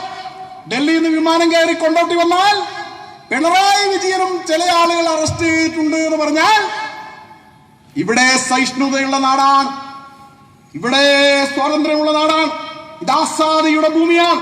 പക്ഷെ ഇവിടെ ഒരു മുസ്ലിം പെൺകുട്ടി അങ്ങനെ പറയുമ്പോൾ ഇവിടത്തെ മതേതരക്കാർ അവളോട് വിരൽ ചൂണ്ടിയിട്ട് പറയും, ആ കാര്യം നീ പുറക്കു പോയി പറഞ്ഞാ മതി എന്ന്. കാരണം ഇതങ്ങനെയാണ്, ഇവിടെ അങ്ങനെയാണ്. ഇത് കേരളം ഒരാളുടെ റിപ്പബ്ലിക്കാണ്, ആലുവ വേറൊരാളുടെ റിപ്പബ്ലിക്കാണ്, പെരുമ്പാവൂർ വേറൊരു റിപ്പബ്ലിക്കാണ്. ആലുവ നിങ്ങളുടെ റിപ്പബ്ലിക് അല്ലാതെ പിണറായി വിജയൻ അവിടുത്തെ MLA-യുടെ മുഖത്ത് നോക്കിയിട്ട് നിയമസഭയിൽ ചോദിച്ചത് നിയമസഭാ രേഖകളിലുണ്ട്. വർഗീയ പരാമർശം നടത്തിയപ്പോൾ പിണറായി വിജയൻ ആലുവയെ കുറിച്ച് പറഞ്ഞത് നിയമസഭയിലുണ്ട്. പെരുമ്പാവൂരിനെ കുറിച്ച് നാളെ എങ്ങനെ പറയാനിട വരാതിരിക്കട്ടെ, വേറൊരു റിപ്പബ്ലിക്കാണെന്ന്. കാരണം ഈ നാട് ഈ കേരളത്തിന്റെ ഭാഗമാണ്, ഇത് എറണാകുളം ജില്ലയുടെ ഭാഗമാണ്, ഇത് ഭാരതത്തിന്റെ ഭാഗമാണ്. അതങ്ങനെയാണ്, എന്നും അങ്ങനെയായിരിക്കും. അതിനെ അങ്ങനെ അല്ലാതാക്കാൻ വേണ്ടി ശ്രമിക്കുന്ന ആളുകൾ, അതിനെതിരെ പ്രതിരോധം തീർത്തുകൊണ്ട് ഈ നാടിനെ സ്നേഹിക്കുന്ന ആളുകൾ ഒറ്റ മനുഷ്യനെ പോലെ നിശബ്ദമായി ഇപ്പോൾ നിൽക്കുകയാണെങ്കിലും നാളെ ഒരുമിച്ച് വരുമെന്ന കാര്യത്തിൽ യാതൊരു സംശയവുമില്ല. അതുകൊണ്ട് ഇന്ത്യ കഷ്ണങ്ങളാകണമെന്ന് പറയുന്നവർ ഹിന്ദുവിന്റെ കബർ കുഴിക്കണമെന്ന് പറയുമ്പോൾ ഇവിടെ ദേശീയ ജനതയ്ക്ക് ആശങ്കയുണ്ട്. എന്തുകൊണ്ട് ആശങ്ക? അതേ സ്ഥലത്താണ്, അലിഗഡ് മുസ്ലിം യൂണിവേഴ്സിറ്റിയിലാണ് പാകിസ്ഥാൻ സിന്ദാബാദ് ആദ്യമായിട്ട് വരുന്നത്. അവിടെ നിന്നാണ് ജിന്നിയെ ഏറ്റെടുക്കുന്നത്, അവിടെ നിന്നാണ് ഭാരത വിഭജനം ഉണ്ടാവുന്നത്, മതത്തിന്റെ പേരിൽ വിഭജനം ഉണ്ടാവുന്നത്, ഈ രാജ്യത്തിന് തീർത്താൽ തീരാത്ത നഷ്ടമുണ്ടാവുന്നത്. അതുകൊണ്ട് അത്തരം മുദ്രാവാക്യം വിളിക്കുന്ന ആളുകൾ അവർ ഈ സമരത്തിന്റെ ഭാഗമാണോ എന്നുള്ളത് വ്യക്തമാക്കണം. ഒരു ഇന്റർവ്യൂവിൽ അവർ പറയുന്നത് ഞങ്ങളെ മതത്തിന്റെ മുദ്രാവാക്യം വിളിക്കുന്നതിൽ എന്താണ് തെറ്റ് എന്നാണ്. JNUവിൽ അത് വിളിക്കുന്നതിൽ തെറ്റില്ല, ജാമിയയിൽ അത് വിളിക്കുന്നതിൽ തെറ്റില്ല, അലിഗഡിൽ അത് വിളിക്കുന്നതിൽ ആരും എതിർക്കുന്നില്ല. പിന്നെന്തിനാ നിങ്ങൾ എതിർക്കുന്നത് എന്നാണ് ചോദിക്കുന്നത്. ശരിയാണ്, അവിടെയൊക്കെ അങ്ങനെ വിളിക്കാനുള്ള സാഹചര്യം ഇതുവരെ സൃഷ്ടിച്ചിട്ടുണ്ടാകാം. പക്ഷേ ഒരു കാര്യം മനസ്സിലാക്കേണ്ടത്, നമ്മുടെ കോൺഗ്രസ് ഭരണകൂടം ചെയ്ത അത്തരം കെടുതികൾ കൊണ്ട് വലിയ അപകടം ഈ രാജ്യത്തുണ്ടായി. JNUവിനെ കുറിച്ച് ഞാൻ വിടുകയാണ്. അവിടെ കാര്യങ്ങളൊക്കെ ശരിയായി വരും, ഒരു സംശയമില്ല. ഇപ്പോ കുറെ മുതിർന്ന പൗരന്മാരായ വിദ്യാർത്ഥികൾ അവിടെ ഉണ്ട്, അവരൊക്കെ അവിടുന്ന് പോകേണ്ടി വരും. 11 ഉറുപ്പിയാണ് മാസം അവിടെ വാടക. അതിനുവേണ്ടിയാണ്, അത് നിലനിർത്താൻ വേണ്ടിയാണ് സമരം ചെയ്തത്. ആ പ്രശ്നങ്ങളൊക്കെ പരിഹരിക്കപ്പെടും. യഥാർത്ഥ വിദ്യാഭ്യാസം ഇത്തരം സർവകലാശാലയിൽ നടക്കും. ജാമിയയിൽ നിങ്ങൾ അറിയണം, ന്യൂനപക്ഷങ്ങൾ അവര് ദളിതന്മാരെ സംരക്ഷിക്കുന്നവരാണെന്നാണ് പറയുന്നത്. ജാമിയ മില്ലിയ യൂണിവേഴ്സിറ്റിയിൽ 50% മുസ്ലിം സംവരണമാണ് ഇന്ത്യയിലെ ഒരു യൂണിവേഴ്സിറ്റിയിൽ, ജാമിയ മില്ലിയ. പക്ഷെ അവിടെ പട്ടികവർഗക്കാർക്കും പട്ടിക ജാതിക്കാർക്കും റിസർവേഷൻ ഇല്ല. അപ്പൊ മുസ്ലിങ്ങൾക്ക് ഭൂരിപക്ഷം ഉണ്ടായാൽ കേന്ദ്ര സർവകലാശാലയാണെങ്കിലും അവിടെ ദളിതന്മാർക്ക് റിസർവേഷൻ ഇല്ല. നമ്മുടെ ഒരു കേന്ദ്രഭരണ പ്രദേശമുണ്ട് ലക്ഷദ്വീപ്. നിങ്ങൾക്ക് എത്ര പേർക്ക് അറിയാമെന്ന് എനിക്ക് അറിഞ്ഞുകൂടാ. ആ ലക്ഷദ്വീപിൽ 100% മുസ്ലിങ്ങളാണ്. മുസ്ലിങ്ങളല്ലാത്തവർക്ക് അവരെ പൗരത്വം എടുക്കാൻ പറ്റില്ല. വേറെ തമാശയും കൂടി പറയാം, അല്ല ഗൗരവമുള്ള ഭീകരമായൊരു തമാശ. അതായത് ലക്ഷദ്വീപിലെ 100% ആളുകളും ഷെഡ്യൂൾ ട്രൈബാണ്. 100% മുസ്ലിങ്ങളാണ്, 100% പട്ടികവർഗക്കാരാണ്. ഇതൊക്കെ നേരത്തെ പ്രീണനത്തിന്റെ ഭാഗമായി അനുവദിച്ചു കൊടുത്ത കാര്യങ്ങളാണ്. അവർക്ക് ഇന്ത്യയിൽ എവിടെ വേണമെങ്കിലും റിസർവേഷൻ ഉണ്ട്. അവർക്ക് എവിടെ വേണമെങ്കിലും വിദ്യാഭ്യാസത്തിന്, മെഡിക്കൽ കോളേജിലാണെങ്കിലും യൂണിവേഴ്സിറ്റിയിലാണെങ്കിലും അവര് ഇവിടുത്തെ പട്ടികവർഗക്കാരന്റെ സീറ്റിൽ ലക്ഷദ്വീപുകാരും വന്നിട്ട് മുസ്ലിം മതാനുയായികൾ വന്നിട്ട് ഇവിടെ സീറ്റ് വാങ്ങുകയാണ്. പ്രീണനത്തിന്റെ ഇതിന്റെ ഭാഗമായി ഇതുപോലുള്ള ചില കാര്യങ്ങളൊക്കെ ചെയ്തിട്ടുണ്ട്. അങ്ങനെ എല്ലാ കാലത്തും പ്രീണനം അനുവദിച്ചു കിട്ടും എന്നാരും കരുതരുത്. കാരണം ഇതൊരു മതേതര രാജ്യമാണ്.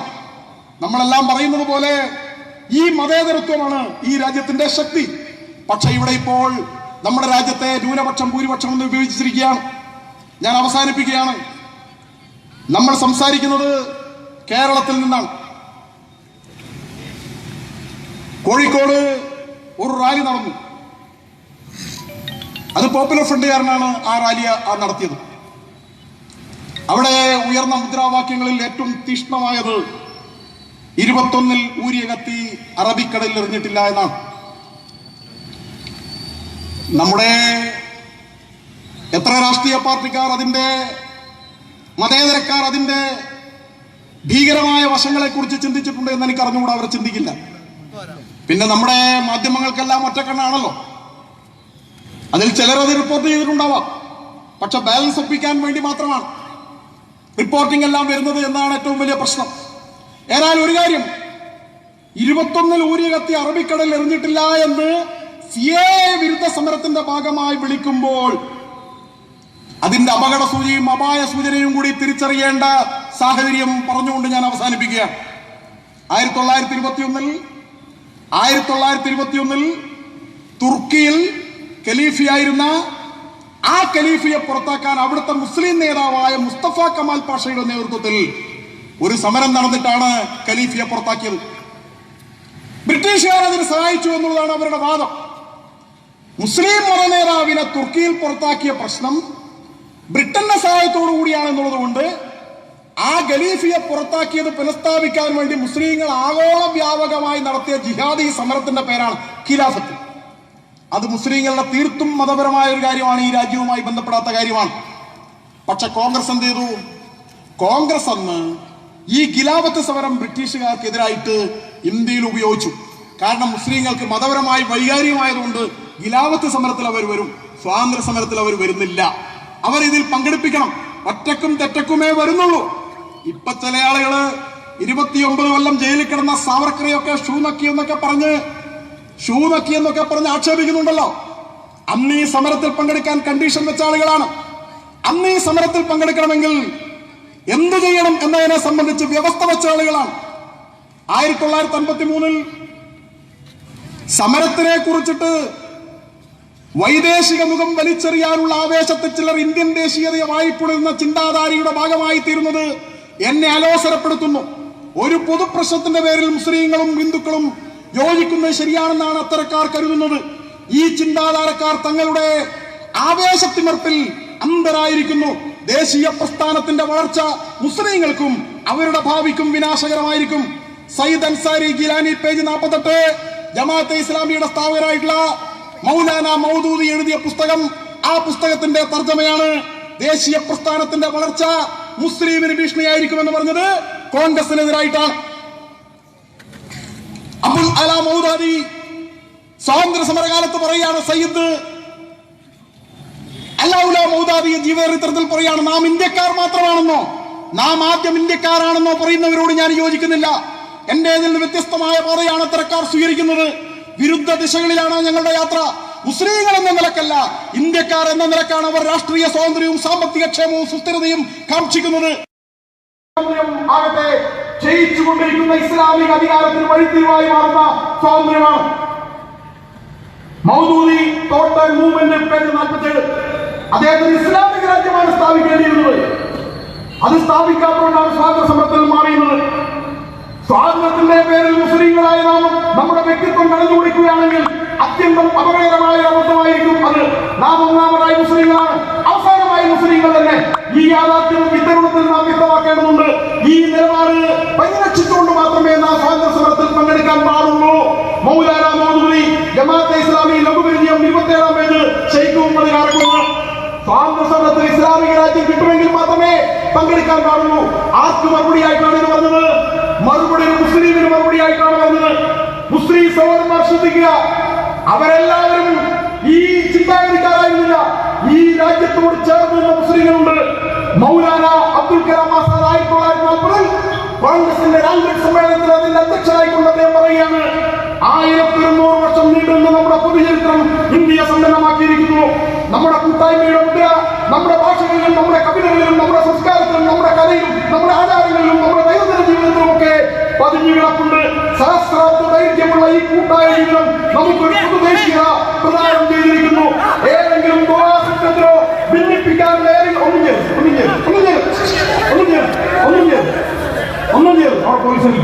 ഒരു മുസൽമാനാണ്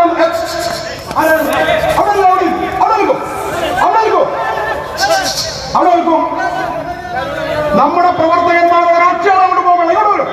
ഇങ്ങോട്ട് വരും ആ കാര്യം നോക്കാൻ അവിടെ ഉണ്ട്. ഇങ്ങോട്ട് വരും. അതിലൊന്നും യാതൊരു പ്രശ്നവുമില്ല.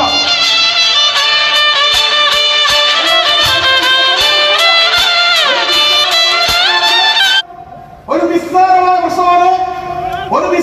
പ്രശ്നമാണ്. നമ്മൾ ഈ പരിപാടി ശാന്തമായി അവസാനിപ്പിക്കേണ്ടതുണ്ട്. എല്ലാവരും സ്വസ്ഥാനങ്ങളിരിക്കുക.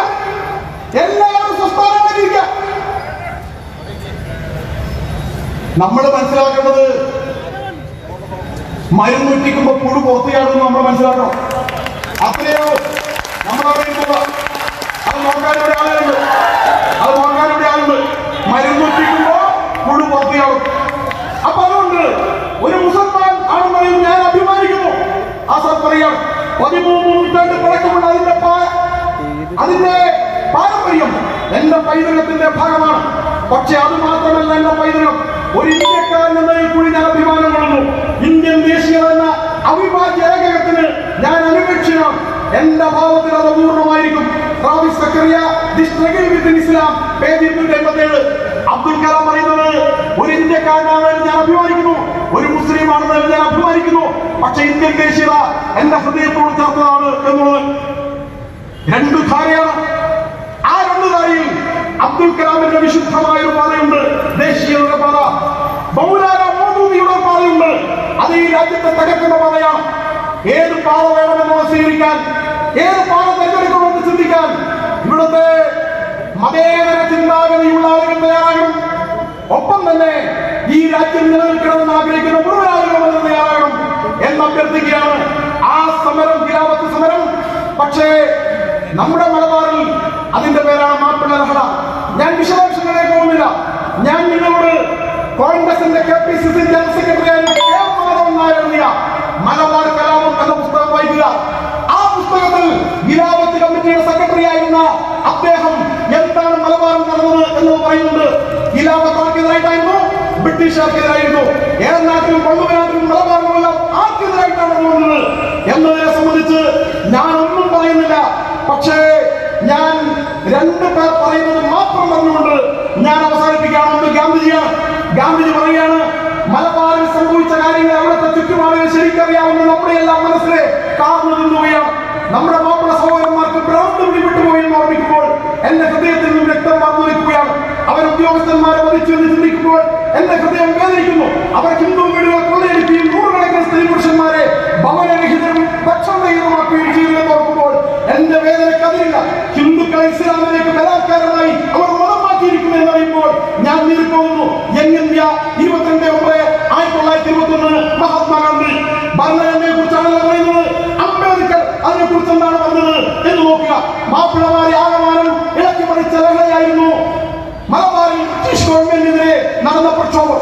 ബ്രിട്ടീഷ് ഗവൺമെന്റിനെതിരെ ഉള്ള പ്രക്ഷോഭമായിരുന്നു അതെങ്കിലും ഇസ്ലാമികരണം സ്ഥാപിക്കുകയായിരുന്നു ഉദ്ദേശമെങ്കിലും പിന്നീട് അത് വഴിമാറി.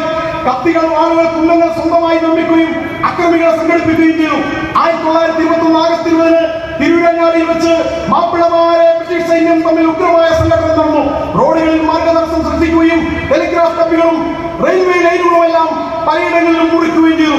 ഭരണസ്തംഭനത്തോടുകൂടി സ്വരാജ് പ്രഖ്യാപിക്കപ്പെട്ടിരിക്കുന്നുവെന്ന് മാപ്പിളമാർ പ്രഖ്യാപിച്ചു. റാലി മുസ്ലിയാരെ രാജാവായി വഹിച്ചു.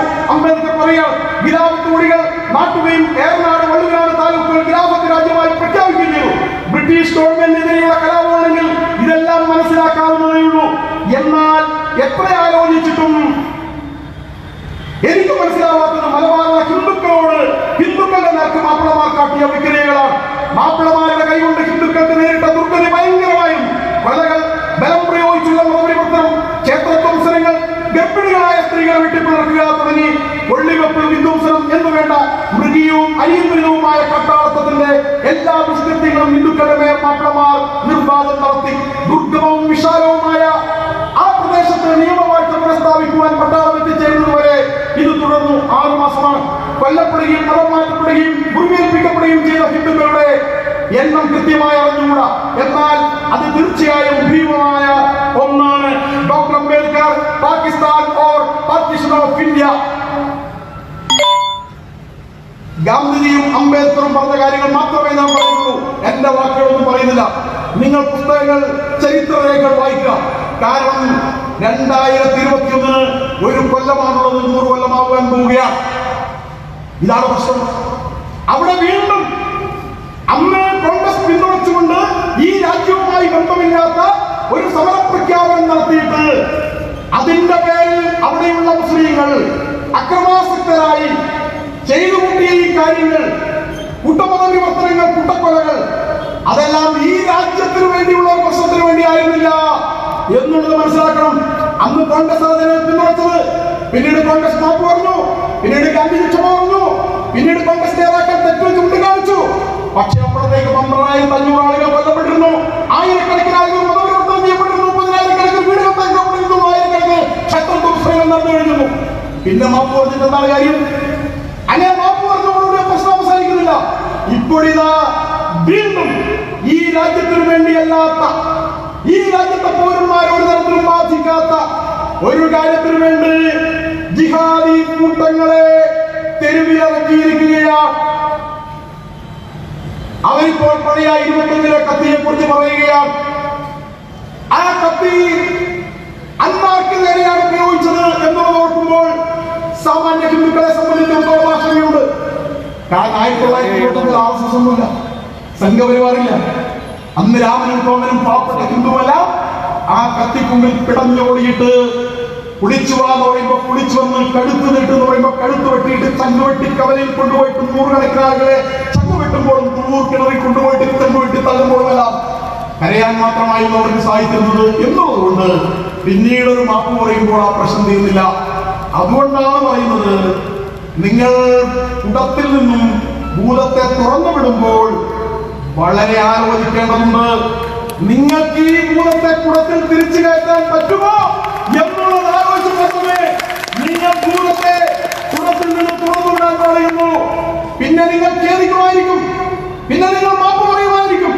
പക്ഷേ അപ്പോഴത്തേക്ക് ഇവിടെ എന്ത് സംഭവിക്കും എന്നുള്ളത് നിങ്ങൾക്ക് ഉറപ്പ് തരാൻ പറ്റുമോ? നിങ്ങൾക്ക് സംരക്ഷണം നൽകാൻ പറ്റുമോ? കാശ്മീരാക്കും കേരളത്തെ എന്ന മുദ്രാവാക്യം മുഴങ്ങുകയാണ്. ഇവിടത്തെ ദരിദ്രരായ, പാവപ്പെട്ട, അസംഘടിതരായ, ഭരണത്തിന്റെ പിൻബലമില്ലാത്ത, ആരോടും നോക്കാനില്ലാത്ത ഇവിടത്തെ നിശബ്ദ ഭൂരിപക്ഷം രക്ഷയ്ക്ക് വേണ്ടി എവിടെ ആശ്രയിക്കണം, എവിടെ വിളിച്ചു കൂടണം? അതാണ് പ്രശ്നം. അതുകൊണ്ട് ഈ അപകടകരമായ കളി അവസാനിപ്പിക്കണം. സാമുദായിക സൗഹാർദ്ദം ഇല്ലാതാക്കുന്ന ഈ നീക്കത്തിൽ നിന്ന്, ഈ രാജ്യവുമായി ബന്ധപ്പെട്ട ഒരു കാര്യവുമില്ലാത്തൊരു നിയമത്തിന്റെ പേരിൽ ജനങ്ങളെ ഭിന്നിപ്പിക്കുന്ന നീക്കത്തിൽ നിന്ന് ബന്ധപ്പെട്ട ആളുകൾ പിന്തിരിയണം. അങ്ങനെ പിന്തിരിഞ്ഞില്ലെങ്കിൽ ഇവിടെ സംഭവിക്കാവുന്ന എല്ലാ തരത്തിലുള്ള പ്രശ്നങ്ങളുടെയും ഉത്തരവാദിത്വം അവരേറ്റെടുക്കേണ്ടി വരും. അത് ഗുരുതരമായ പ്രശ്നങ്ങൾക്കും പ്രത്യാഘാതങ്ങൾക്കും ഇടയാക്കും. നമ്മുടെ മുസ്ലിം സമുദായത്തിലെ മതപണ്ഡിതന്മാരും മതനേതാക്കന്മാരുമെല്ലാം അതിന് ശ്രീ കാന്തപുരത്തെ പോലുള്ള ആളുകൾ അവര് സമ്മേളനത്തിന്റെ ഭാഷ സ്വീകരിച്ചിട്ടുണ്ട്. പക്ഷെ ചില ആളുകൾ മതേതരത്വത്തിന്റെയൊക്കെ പോളിഷ് ചെയ്ത വാക്കുകൾ പറഞ്ഞ ആളുകൾ അസ്ത്രവും പിടിച്ചു നിൽക്കുന്നുണ്ട്. ഏതായാലും ഒരു കാര്യം വളരെ വ്യക്തമാണ്, ഈ തുറന്നുവിട്ട ഭൂതത്തെ അടക്കി നിർത്തേണ്ട ഉത്തരവാദിത്വം അത്തരം ആളുകൾക്ക് തന്നെയാണ്. അത് നമ്മുടെ നാടിന് ആവശ്യമാണ്, നമ്മുടെ നാട് നിലനിർത്താൻ അത്യാവശ്യമാണ്. ഭീകരന്മാരുടെ ഒരു വാക്ക് കൂടി പറഞ്ഞുകൊണ്ട് ഞാൻ അവസാനിപ്പിക്കാം. ആ കത്തിയൊക്കെ 21 കോടി കത്തി സൂക്ഷിച്ചു വെച്ചിട്ടുണ്ടെന്നാ പറയുന്നു. ചോര വരേണ്ട കത്തി സൂക്ഷിച്ചു വെക്കുകയാണ് ഇത്രയും കാലം. അങ്ങനെ കത്തി സൂക്ഷിച്ചു വെച്ച ആളുകളോടും അങ്ങനെ വിളിച്ച ആളുകളോടും മാത്രമാണ് ഞാൻ പറയുന്നത്. ആ സമയത്ത് നിങ്ങൾ പറയുന്ന ഉപ്പാന്റെ രേഖ സൂക്ഷിച്ചു വെച്ചിരുന്നെങ്കിൽ നിങ്ങൾ ഈ പ്രശ്നം ഇപ്പോൾ ഉന്നയിക്കേണ്ട പ്രശ്നം ഉണ്ടായിരുന്നില്ല. കത്തി ഇത്ര ഭംഗിയായി സൂക്ഷിക്കുകയാണ്. പിന്നെ രേഖയെ പോയത്, രേഖയെ കുറിച്ച് ആരും ചോദിച്ചിട്ടില്ല, രേഖയുടെ ഒരു വിഷയമായി വന്നിട്ടില്ല. അസംകരാറുമായി ബന്ധപ്പെട്ട് രാജീവ് ഗാന്ധി ഉണ്ടാക്കിയ കരാറ്, സുപ്രീം കോടതി ഉണ്ടാക്കിയ നിയമം, UPA ഗവൺമെന്റ് ആരംഭിച്ച പ്രക്രിയ, അതാണ് ആസാമിലെ രേഖയും കാര്യവുമായിട്ട് ബന്ധപ്പെട്ടത്. 40 ലക്ഷം അർഹിക്കുന്നവർ വന്നു. അവരെ മൊത്തം സുപ്രീം കോടതി ഉണ്ടാക്കിയ പ്രക്രിയ നരേന്ദ്രമോദിക്ക് അമിത്ഷാക്ക് ഒരു ബന്ധമില്ലാത്തത്. ഇപ്പോൾ അവരുടെ തലയിൽ ഇടുന്നത് തടങ്കൽപ്പാളയത്തിലെ മുല്ലപ്പള്ളിയുടെ കാലത്ത് അവിടെ പിടിച്ചിട്ടുന്ന യുപിയുടെ കാലത്ത് ഈ ഗവൺമെന്റ് വന്നപ്പോൾ യാതൊരു ബന്ധമില്ല. ഇതെല്ലാം ഇപ്പോൾ കൂട്ടിക്കുറച്ചിട്ട് ഇതിനെല്ലാം ഇതിന്റെ തലയിൽ കൊണ്ടുവിടാൻ വേണ്ടി ശ്രമിക്കുകയാണ്. പറഞ്ഞു വരുന്നതേ ഉള്ളൂ. ആ വാളത്തൂരി വരുന്നത് പാകിസ്ഥാനെയും ബംഗ്ലാദേശും അഫ്ഗാനിസ്ഥാനും എല്ലാം ചെയ്യുന്നത് പോലെ അവിടെയുള്ള പീഡിതന്മാരായ ആളുകളെ കൊന്നൊടുക്കുന്നത് പോലെയും മതവിവർത്തനം ചെയ്യുന്നത് പോലെയും ചെയ്യാനാണോ? അങ്ങനെയാണെങ്കിൽ നമ്മൾ ഈ പറയുന്ന മതേതരത്വം എവിടെ എത്തും? മതേതരത്തോട് നിലനിൽപ്പോ? അവരോട് ഞാൻ പറയാൻ ആഗ്രഹിക്കുന്നത്, ഓൾറെഡി ഇതൊക്കെ ഇസ്ലാമിക രാജ്യങ്ങളായി. ഇനിയിപ്പോ ഇസ്ലാമിക രാജ്യമല്ലാതെ നിലനിൽക്കുന്നത് ഇന്ത്യ മാത്രമാണ്. ഈ ഇന്ത്യയിൽ അതിന് തടസ്സമായിട്ട് കുറച്ച് സംഘപരിവാറുകാരുണ്ട്. അവരൊന്നും വീട്ടിൽ കയറണമെന്ന് പറഞ്ഞ് നോട്ടീസ് ഒട്ടിച്ചിട്ടുണ്ട്. അവരൊന്നും കടയിൽ വരണ്ടെന്ന് പറഞ്ഞിട്ട് നോട്ടീസ് ഒട്ടിച്ചിട്ടുണ്ട്. കടയിലും ഒരു നോട്ടീസ് ഒട്ടിക്കണമെന്ന് ഞാൻ ഇങ്ങനെ അഭ്യർത്ഥിക്കുകയാണ്. ഇവിടെ ഹിന്ദുക്കൾ സാധനം വാങ്ങാൻ പാടില്ല എന്ന് പറഞ്ഞിട്ട് അങ്ങനെ ഒരു നോട്ടീസ് കടയിൽ ഒട്ടിക്കാവുന്നതാണ്. അങ്ങനെയുള്ളവർക്ക് ബന്ധപ്പെട്ടവർക്ക് വേണമെങ്കിൽ അതൊക്കെ ഒട്ടിക്കാവുന്നതാണ്. അങ്ങനെ ഇവിടെ മതിലുകൾ തീർക്കുന്ന ആളുകൾ, അതിലൂടെ ധ്രുവീകരണം ഉണ്ടാക്കുന്ന ആളുകൾ, അങ്ങനെ ആദ്യം മതേതരക്കാരെയാണ് ശരിയാക്കുക. അവരാണ് തോളിൽ കേട്ട് നിൽക്കുന്നത്. നമ്മൾ കുറെ ദൂരെയാണ് നിൽക്കുന്നത്. നമ്മൾ ഒരു നിൽക്കുന്നത് അപ്പുറം നോക്കിക്കൊണ്ടാണ്, ഉറപ്പിച്ച് തട്ടിയാണ് നിൽക്കുന്നത്. പെട്ടെന്ന് വന്നാൽ അങ്ങനെ ഓടാത്ത രീതിയിലാണ് നിൽക്കുന്നത്. എന്നിട്ട് ഇവിടെ എല്ലാവരെയും ഇല്ലാതാക്കിയിട്ട് ആയിരക്കണക്കിന് വർഷത്തെ പാരമ്പര്യമുള്ള ലോകാസമസ്ത സുഖിനോഭവം എന്ന് പറഞ്ഞ ഏത് വിശ്വാസത്തെയും അംഗീകരിക്കുന്ന പാരമ്പര്യമുള്ള ഏതാവും പ്രപഞ്ചത്തിന്റെ തത്വത്തിൽ എന്റെ ഏത് രീതിയിൽ പ്രാർത്ഥിച്ചാലും ആ രീതിയിൽ ഞാൻ ഈശ്വരാനുഗ്രഹം നൽകുമെന്ന വിശാല കാഴ്ചപ്പാട് വെച്ച് പുലർത്തുന്ന എല്ലാ വിശ്വാസങ്ങളെയും അംഗീകരിച്ച എല്ലാ ആരാധനാ സമ്പ്രദായങ്ങളെയും നെഞ്ചേറ്റിയ പാരമ്പര്യമുള്ള സനാതന ധർമ്മത്തിന്റെ ഈ മണ്ണിനെ ഇസ്ലാമിക രാജ്യമാക്കാം. അവിടെ നിന്ന് വന്ന ആളുകളെല്ലാം കൂട്ടിച്ചേർത്ത് ഇവിടെ ആളുകളെല്ലാം പരിവർത്തനം ചെയ്ത് എതിർക്കുന്ന ആളുകളൊക്കെ ഇല്ലാതാക്കിയിട്ട് ഇത് ഇസ്ലാമിക രാജ്യമാക്കാനുള്ള മുന്നേറ്റത്തിന്റെ തുടക്കവും നന്ദി കുറിക്കലുമായാണ് ഈ CAA സമരം കൊണ്ടുവന്നിട്ടുള്ളതെങ്കിൽ അങ്ങനെയുള്ള ആളുകളോട് പറയാണ്, അതിനുളച്ച വെള്ളം വാങ്ങിവെക്കുന്നതാണ് നല്ലത് എന്ന് അവരോട് വളരെ വിനയപൂർവ്വം പറയാൻ ഞാൻ ആഗ്രഹിക്കുകയാണ്. നിങ്ങളുടെ ഈ രീതിയിലുള്ള കലാപനീക്കം, ആ കലാപനീക്കം ഇന്ത്യ ഗവൺമെന്റ്, ഇവിടെ ഒരു ഗവൺമെന്റ് ഉണ്ട്, കാര്യങ്ങളെല്ലാം നിരീക്ഷിക്കാൻ അറിയാവുന്ന ശക്തമായ നടപടികൾ അറിയാവുന്ന ഗവൺമെന്റ്. അതുകൊണ്ട് ഭീകരന്മാർ ഇപ്പോൾ വിളിക്കുന്ന വിളികൾ, ആ വിളിക്കുന്ന വിളികൾ അവരോട് ഞാൻ പറയാണ്, കൊഞ്ചം തുള്ളിയ മുട്ടോളം പിന്നെ തുള്ളിയ തട്ടില് ആ കാര്യത്തിൽ സംശയമൊന്നുമില്ല. നിങ്ങൾ എവിടെയാണ് നിൽക്കേണ്ടത്, എവിടെയാണ് നിൽക്കേണ്ടത് എന്നുള്ളത് കൃത്യമായി അറിയാവുന്ന ഒരു ഗവൺമെന്റ് രാജ്യത്തുണ്ട്. നിങ്ങൾ ഈ ഭീകരന്മാരുടെ അച്ചാരം വാങ്ങുന്ന ആളുകൾ ഇന്നിവിടെ പ്രവർത്തിക്കുന്നത് നരേന്ദ്രമോദി എന്ന ഇന്ത്യൻ പ്രധാനമന്ത്രിയുടെ വിശാലമായ ജനാധിപത്യ സഹിഷ്ണുതയുടെ ഭാഗമായി മാത്രമാണ്.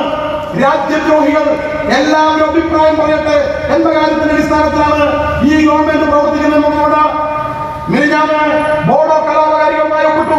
1500 ആളുകൾ അവർ ആയുധം വെച്ച് കീഴടങ്ങി. 27 കൊല്ലമായിട്ട് പ്രശ്നമാണ്. വളരെ ശാന്തമായി അമിത്ഷായും മോദിയും കൂടി ആസാമിന്റെ ഗിരിവർഗ മേഖലകളെ അശാന്തമാക്കിയിരുന്ന ആ പ്രശ്നം പരിഹരിച്ചിരിക്കുകയാണ്. ഓരോരോ പ്രശ്നങ്ങൾ പരിഹരിച്ചു വരിക. ആ പ്രശ്നങ്ങളെല്ലാം പരിഹരിച്ച് ഈ രാജ്യം ഒരു ഇന്ത്യ ഒരൊറ്റ ജനതയാവും. അങ്ങനെ ജനതയാക്കാൻ വേണ്ടിയിട്ട് എന്തെങ്കിലും തടസ്സമുണ്ടെങ്കിൽ ആ തടസ്സങ്ങൾ പരിഹരിച്ച് നമ്മളെല്ലാം ഒന്നാകും. എല്ലാ മതിലുകളും ഒന്നാകും. പിണറായി വിജയനും എളമരം കരീമിനും MA ബേബിക്കും വെവ്വേറെ നിയമമാണ്. എന്തൊരു നീതിയാണിത്? അവർക്ക് എന്നെ ലജ്ജമൊന്നുണ്ടോ? ഉമ്മൻചാണ്ടിക്കും അതുപോലെ തന്നെ MM ഹസനും അതുപോലെ PM സുധീറിനും ഒരേ പാർട്ടിയിലാണെങ്കിലും ഒരേ പൊളിറ്റിക്കൽ സമിതിയിലാണെങ്കിലും ഇന്ത്യ രാജ്യത്ത് വെവ്വേറെ നിയമമാണ്. നാണക്കേടല്ലേ ഇത്? നമ്മളെല്ലാം ഉണ്ടല്ലേ? ഈ രാജ്യത്ത് ഒരു പൊതു സിവിൽ നിയമം ഉണ്ടാകേണ്ടത് അനിവാര്യമാണ്. നമ്മളെല്ലാം അതിനുവേണ്ടി ആവശ്യപ്പെടുന്നു. ഒരു ഇന്ത്യ, ഒരൊറ്റ ജനത, അത് ഈ രാജ്യത്തിന്റെ അനിവാര്യമായ ആവശ്യമാണ്. അങ്ങനെ രാജ്യത്തിന്റെ ഉൾജനത്തിന്റെ ജീവധാരയായി മാറേണ്ട അത്തരം ഒരുമയുടെ പെരുമയുണ്ടാക്കിയെടുക്കുന്ന രാജ്യത്തെ യോജിപ്പിക്കുന്ന അത്തരം കാര്യങ്ങൾ ഉണ്ടാവണം. ഇവിടെ ന്യൂനപക്ഷം ഭൂരിപക്ഷം വേണ്ട. നമ്മളെല്ലാം ഇന്ത്യക്കാരാണ്. നമ്മൾ ഈ രാജ്യത്തെ പൗരന്മാരാണ്. നമ്മൾ ഈ രാജ്യത്തെ പൗരന്മാരെന്ന് നമുക്ക് ഇവിടെ ജനിച്ച് ഇവിടെ ജീവിച്ച് ഇവിടെ മരിക്കേണ്ടവരാണ്. ഒരു കാര്യത്തിലും സംശയം വേണ്ട. ഇന്ത്യയിൽ ജനിച്ച ആരെങ്കിലും ഒരാൾ, ഈ രാജ്യത്തിന്റെ പൗരന്മാരായ ആരെങ്കിലും ഒരാൾ, അവരേത് മതക്കാരാണെങ്കിലും ഈ രാജ്യത്ത് നിന്ന് ഒരു കാലത്തും ഈ ഭാരതമാതാവിന്റെ മണ്ണിൽ നിന്ന് അവർക്ക് ഈ മണ്ണ് വിട്ട് എവിടെയും പോകേണ്ട ഒരു സാഹചര്യം ഹിന്ദുക്കളായ ഒരാളെങ്കിലും ഈ മണ്ണിൽ അവശേഷിക്കുന്ന കാലത്തോളം അങ്ങനെ ഒരു ദുര്യോഗം ഇവിടെ ഒരു മതക്കാരനും ഒരു മതകാരനും ഉണ്ടാവില്ല എന്ന കാര്യത്തിൽ യാതൊരു സംശയമില്ല. ബാക്കിയെല്ലാം നുണപ്രചരണം മാത്രമാണ്, കെട്ടുകഥകളാണ്, യക്ഷിക്കഥകളാണ്, അപസർപ്പകഥകളാണ്. നിങ്ങൾ പറയുന്നത് എല്ലാവരെയും തുല്യമായി കാണണമെന്നാണ്.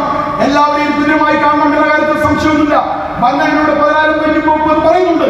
പക്ഷേ ഇന്ത്യൻ പൗരന്മാരെ സംബന്ധിച്ചാണ് അത് പറയുന്നത്. ഈ നിയമം ഇന്ത്യൻ പൗരന്മാരെ സംബന്ധിച്ചല്ല, ഇന്ത്യയിലേക്ക് വന്ന പൗരന്മാരായ അപേക്ഷ കൊടുത്തവരെ സംബന്ധിച്ചാണ്. അതുകൊണ്ട് ഇത് ഭരണഘടനാ വിരുദ്ധമല്ല. അതാണ് കോടതി സ്വീകരിക്കാത്തത്. പിന്നെ ഒരു കാര്യമുള്ളത്, ആ ബംഗ്ലാദേശിൽ ഒരു ദിവസം ഓടിയിട്ട് ഒരു മുയലിപ്പുറത്തേക്ക് വന്നു. എല്ലാവരും തുല്യരായി കാണുന്നതാണ് പറയുന്നത്. ആ മുയൽ കഥച്ചുകൊണ്ട് ഒരാളോട് പറഞ്ഞു, മൃഗങ്ങൾ സംസാരിക്കുന്ന കാലമാണെന്ന് ചോദിക്കാം. മൃഗങ്ങൾ സംസാരിക്കുന്ന കാലം ഇപ്പം മൃഗങ്ങൾ സംസാരിക്കുന്നു ചോദിക്കാം. മുയൽ പറഞ്ഞു, എനിക്ക് രക്ഷയില്ല, എന്റെ പുറകെ ഒരു കടുവ ഓടി വന്ന് എന്നെ രക്ഷിക്കണമോ? വീട്ടുകാരൻ പറഞ്ഞു, മുയലോട് നീ മാറി അങ്ങ് നിൽക്കുക, നമുക്ക് നോക്കാം.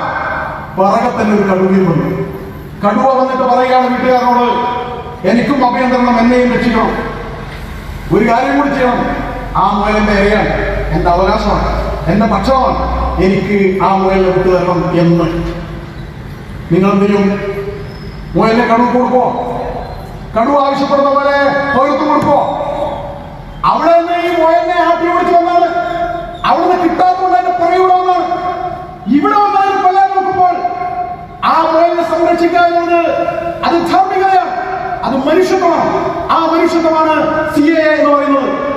ഒപ്പം തന്നെ നിങ്ങൾ വീട്ടിൽ നിന്ന് പെൺകുട്ടി കല്യാണം കഴിച്ചുകൊണ്ടുപോയി, ആ കല്യാണം കഴിച്ച് വേറെ വീട്ടിൽ കൊണ്ടുപോയി 4-5 കൊല്ലം കൊണ്ട് താമസിച്ചു, ഒരു കുട്ടിയുണ്ടായി, നിയമപ്രകാരം ഓഹരിയെല്ലാം കൊടുത്തു, കിട്ടേണ്ടതെല്ലാം കിട്ടിയപ്പോ അവളുടെ ഭർത്താവ് അവളെ നല്ല മദ്യവെച്ച് നടി തുടങ്ങി. ഭർത്താവ് അടിക്കും, ഭർത്താവിന്റെ അമ്മ ചവിട്ടു തുടങ്ങി, ഭർത്താവിന്റെ ഏട്ടനും കൈയാക്കി മുടിക്കുത്ത് വലിച്ചു പിടിച്ചു. അവൾ ആ കുഞ്ഞിനെയും കൊണ്ട് ഓടി വിളിച്ച് രാവിലെ വന്നു, കോഴിമേലടിച്ച് വിളിക്കുകയാണ്. ബാല്യം മകൾ കുട്ടിയുമായി നിൽക്കുകയാണ് അഭ്യർത്ഥിയായിട്ട്. എന്താ പ്രശ്നം ചോദിച്ചു. എനിക്ക് ആ വീട്ടിൽ നിൽക്കാൻ പറ്റില്ല, എന്നെ അവിടെ നാട്ടി വിളിക്കുകയാണ്, അച്ഛൻ എന്നെ അവിടെ കേൾക്കണമെന്ന്. നീ കയറിയാത്തിരിക്കുന്നു. വാതിലടച്ചു. കാര്യങ്ങൾ ചോദിക്കുമ്പോ വീണ്ടും കോഴിമേലടിക്കുകയാണ്. വാതിൽ വന്ന് നോക്കുമ്പോ ഇവിടെ ആട്ടി വിളിച്ച ഭർത്താവും ഭർത്താവിന്റെ അച്ഛനും ഭർത്താവിന്റെ അമ്മയും ഭർത്താവിന്റെ പെണ്ണും അയൽക്കാരെ കൂട്ടിയിട്ട് വന്നിട്ട് പറയാണ്, നിങ്ങൾ ഇവിടെ താമസിക്കുന്നതാണെങ്കിൽ ഞങ്ങളെ ഇവിടെ താമസിപ്പിക്കണമെന്ന് പറയുന്നത് അത് നടക്കുന്ന കാര്യമല്ല. അതാണ് CAA എന്ന് പറയുന്നത്. അതുകൊണ്ട് നിങ്ങൾ ഈ രാജ്യദ്രോഹികൾക്ക് ചൂടുപിടിക്കരുത്, പുറപിടിക്കരുത് എന്ന് പറഞ്ഞുകൊണ്ട് തെറ്റിദ്ധാരണകൾ നീക്കിക്കൊണ്ട് നമ്മുടെ രാജ്യം ഒന്നായി മുന്നോട്ട് പോകണം, നമ്മുടെ രാജ്യം ഒരുമിച്ച് മുന്നോട്ട് പോകണം. അതിന് തടസ്സമായി നിന്നത് ഈ ബില്ലല്ല. തടസ്സമായി നിന്നത് ഈ ബില്ലിനെതിരായ പ്രചരണമാണ്. ആ പ്രചരണം കപട പ്രചരണമാണ്. അത് വോട്ടിന് വേണ്ടിയാണ്, അത് രാഷ്ട്രീയക്കാരുടെ തെരഞ്ഞെടുപ്പ് വിജയത്തിന് വേണ്ടിയാണ്. അതിനുവേണ്ടി മതവികാരം ഇളക്കി വിടുകയാണ്. ബന്ധപ്പെട്ടവർ അതിൽ നിന്ന് പിന്മാറണം. എല്ലാവരും ധർമ്മത്തിന്റെ പക്ഷത്തും രാജ്യത്തിന്റെ പക്ഷത്തും നിൽക്കണം. അങ്ങനെ നിന്നുകൊണ്ട് നമുക്കൊരു പുതിയ ഇന്ത്യ കെട്ടിപ്പിടിക്കാൻ സാധിക്കണം. ശക്തമായ ഇന്ത്യ 2025 ആവുമ്പോഴത്തേക്ക് ലോകത്തെ വൻശക്തിയായി, സാമ്പത്തിക ശക്തിയായി നമുക്ക് ഒന്നിച്ച് മുന്നോട്ട് പോകാം. നമുക്ക് അവകാശപ്പെട്ട മണ്ണ്, നമുക്ക് അവകാശപ്പെട്ട ഭൂമി, നമുക്ക് അവകാശപ്പെട്ട ആകാശം, നമുക്ക് അവകാശപ്പെട്ട തൊഴിൽ, നമുക്ക് അവകാശപ്പെട്ട പണം, നമുക്ക് അവകാശപ്പെട്ട കുടിവെള്ളം, നമുക്ക് അവകാശപ്പെട്ട പ്രാണവായു, അത് ഇന്ത്യക്കാർക്ക് മാത്രം അവകാശപ്പെട്ടതാണ്. എവിടെ നിന്നും വരുന്ന ആർക്കെങ്കിലും ജീവിച്ചു കൊടുക്കാനുള്ളതല്ല. നമ്മുടെ സമ്പത്ത് നമ്മുടേതാണ്. അതിനുവേണ്ടി നമുക്ക് ഒരുമിച്ച് മുന്നോട്ട്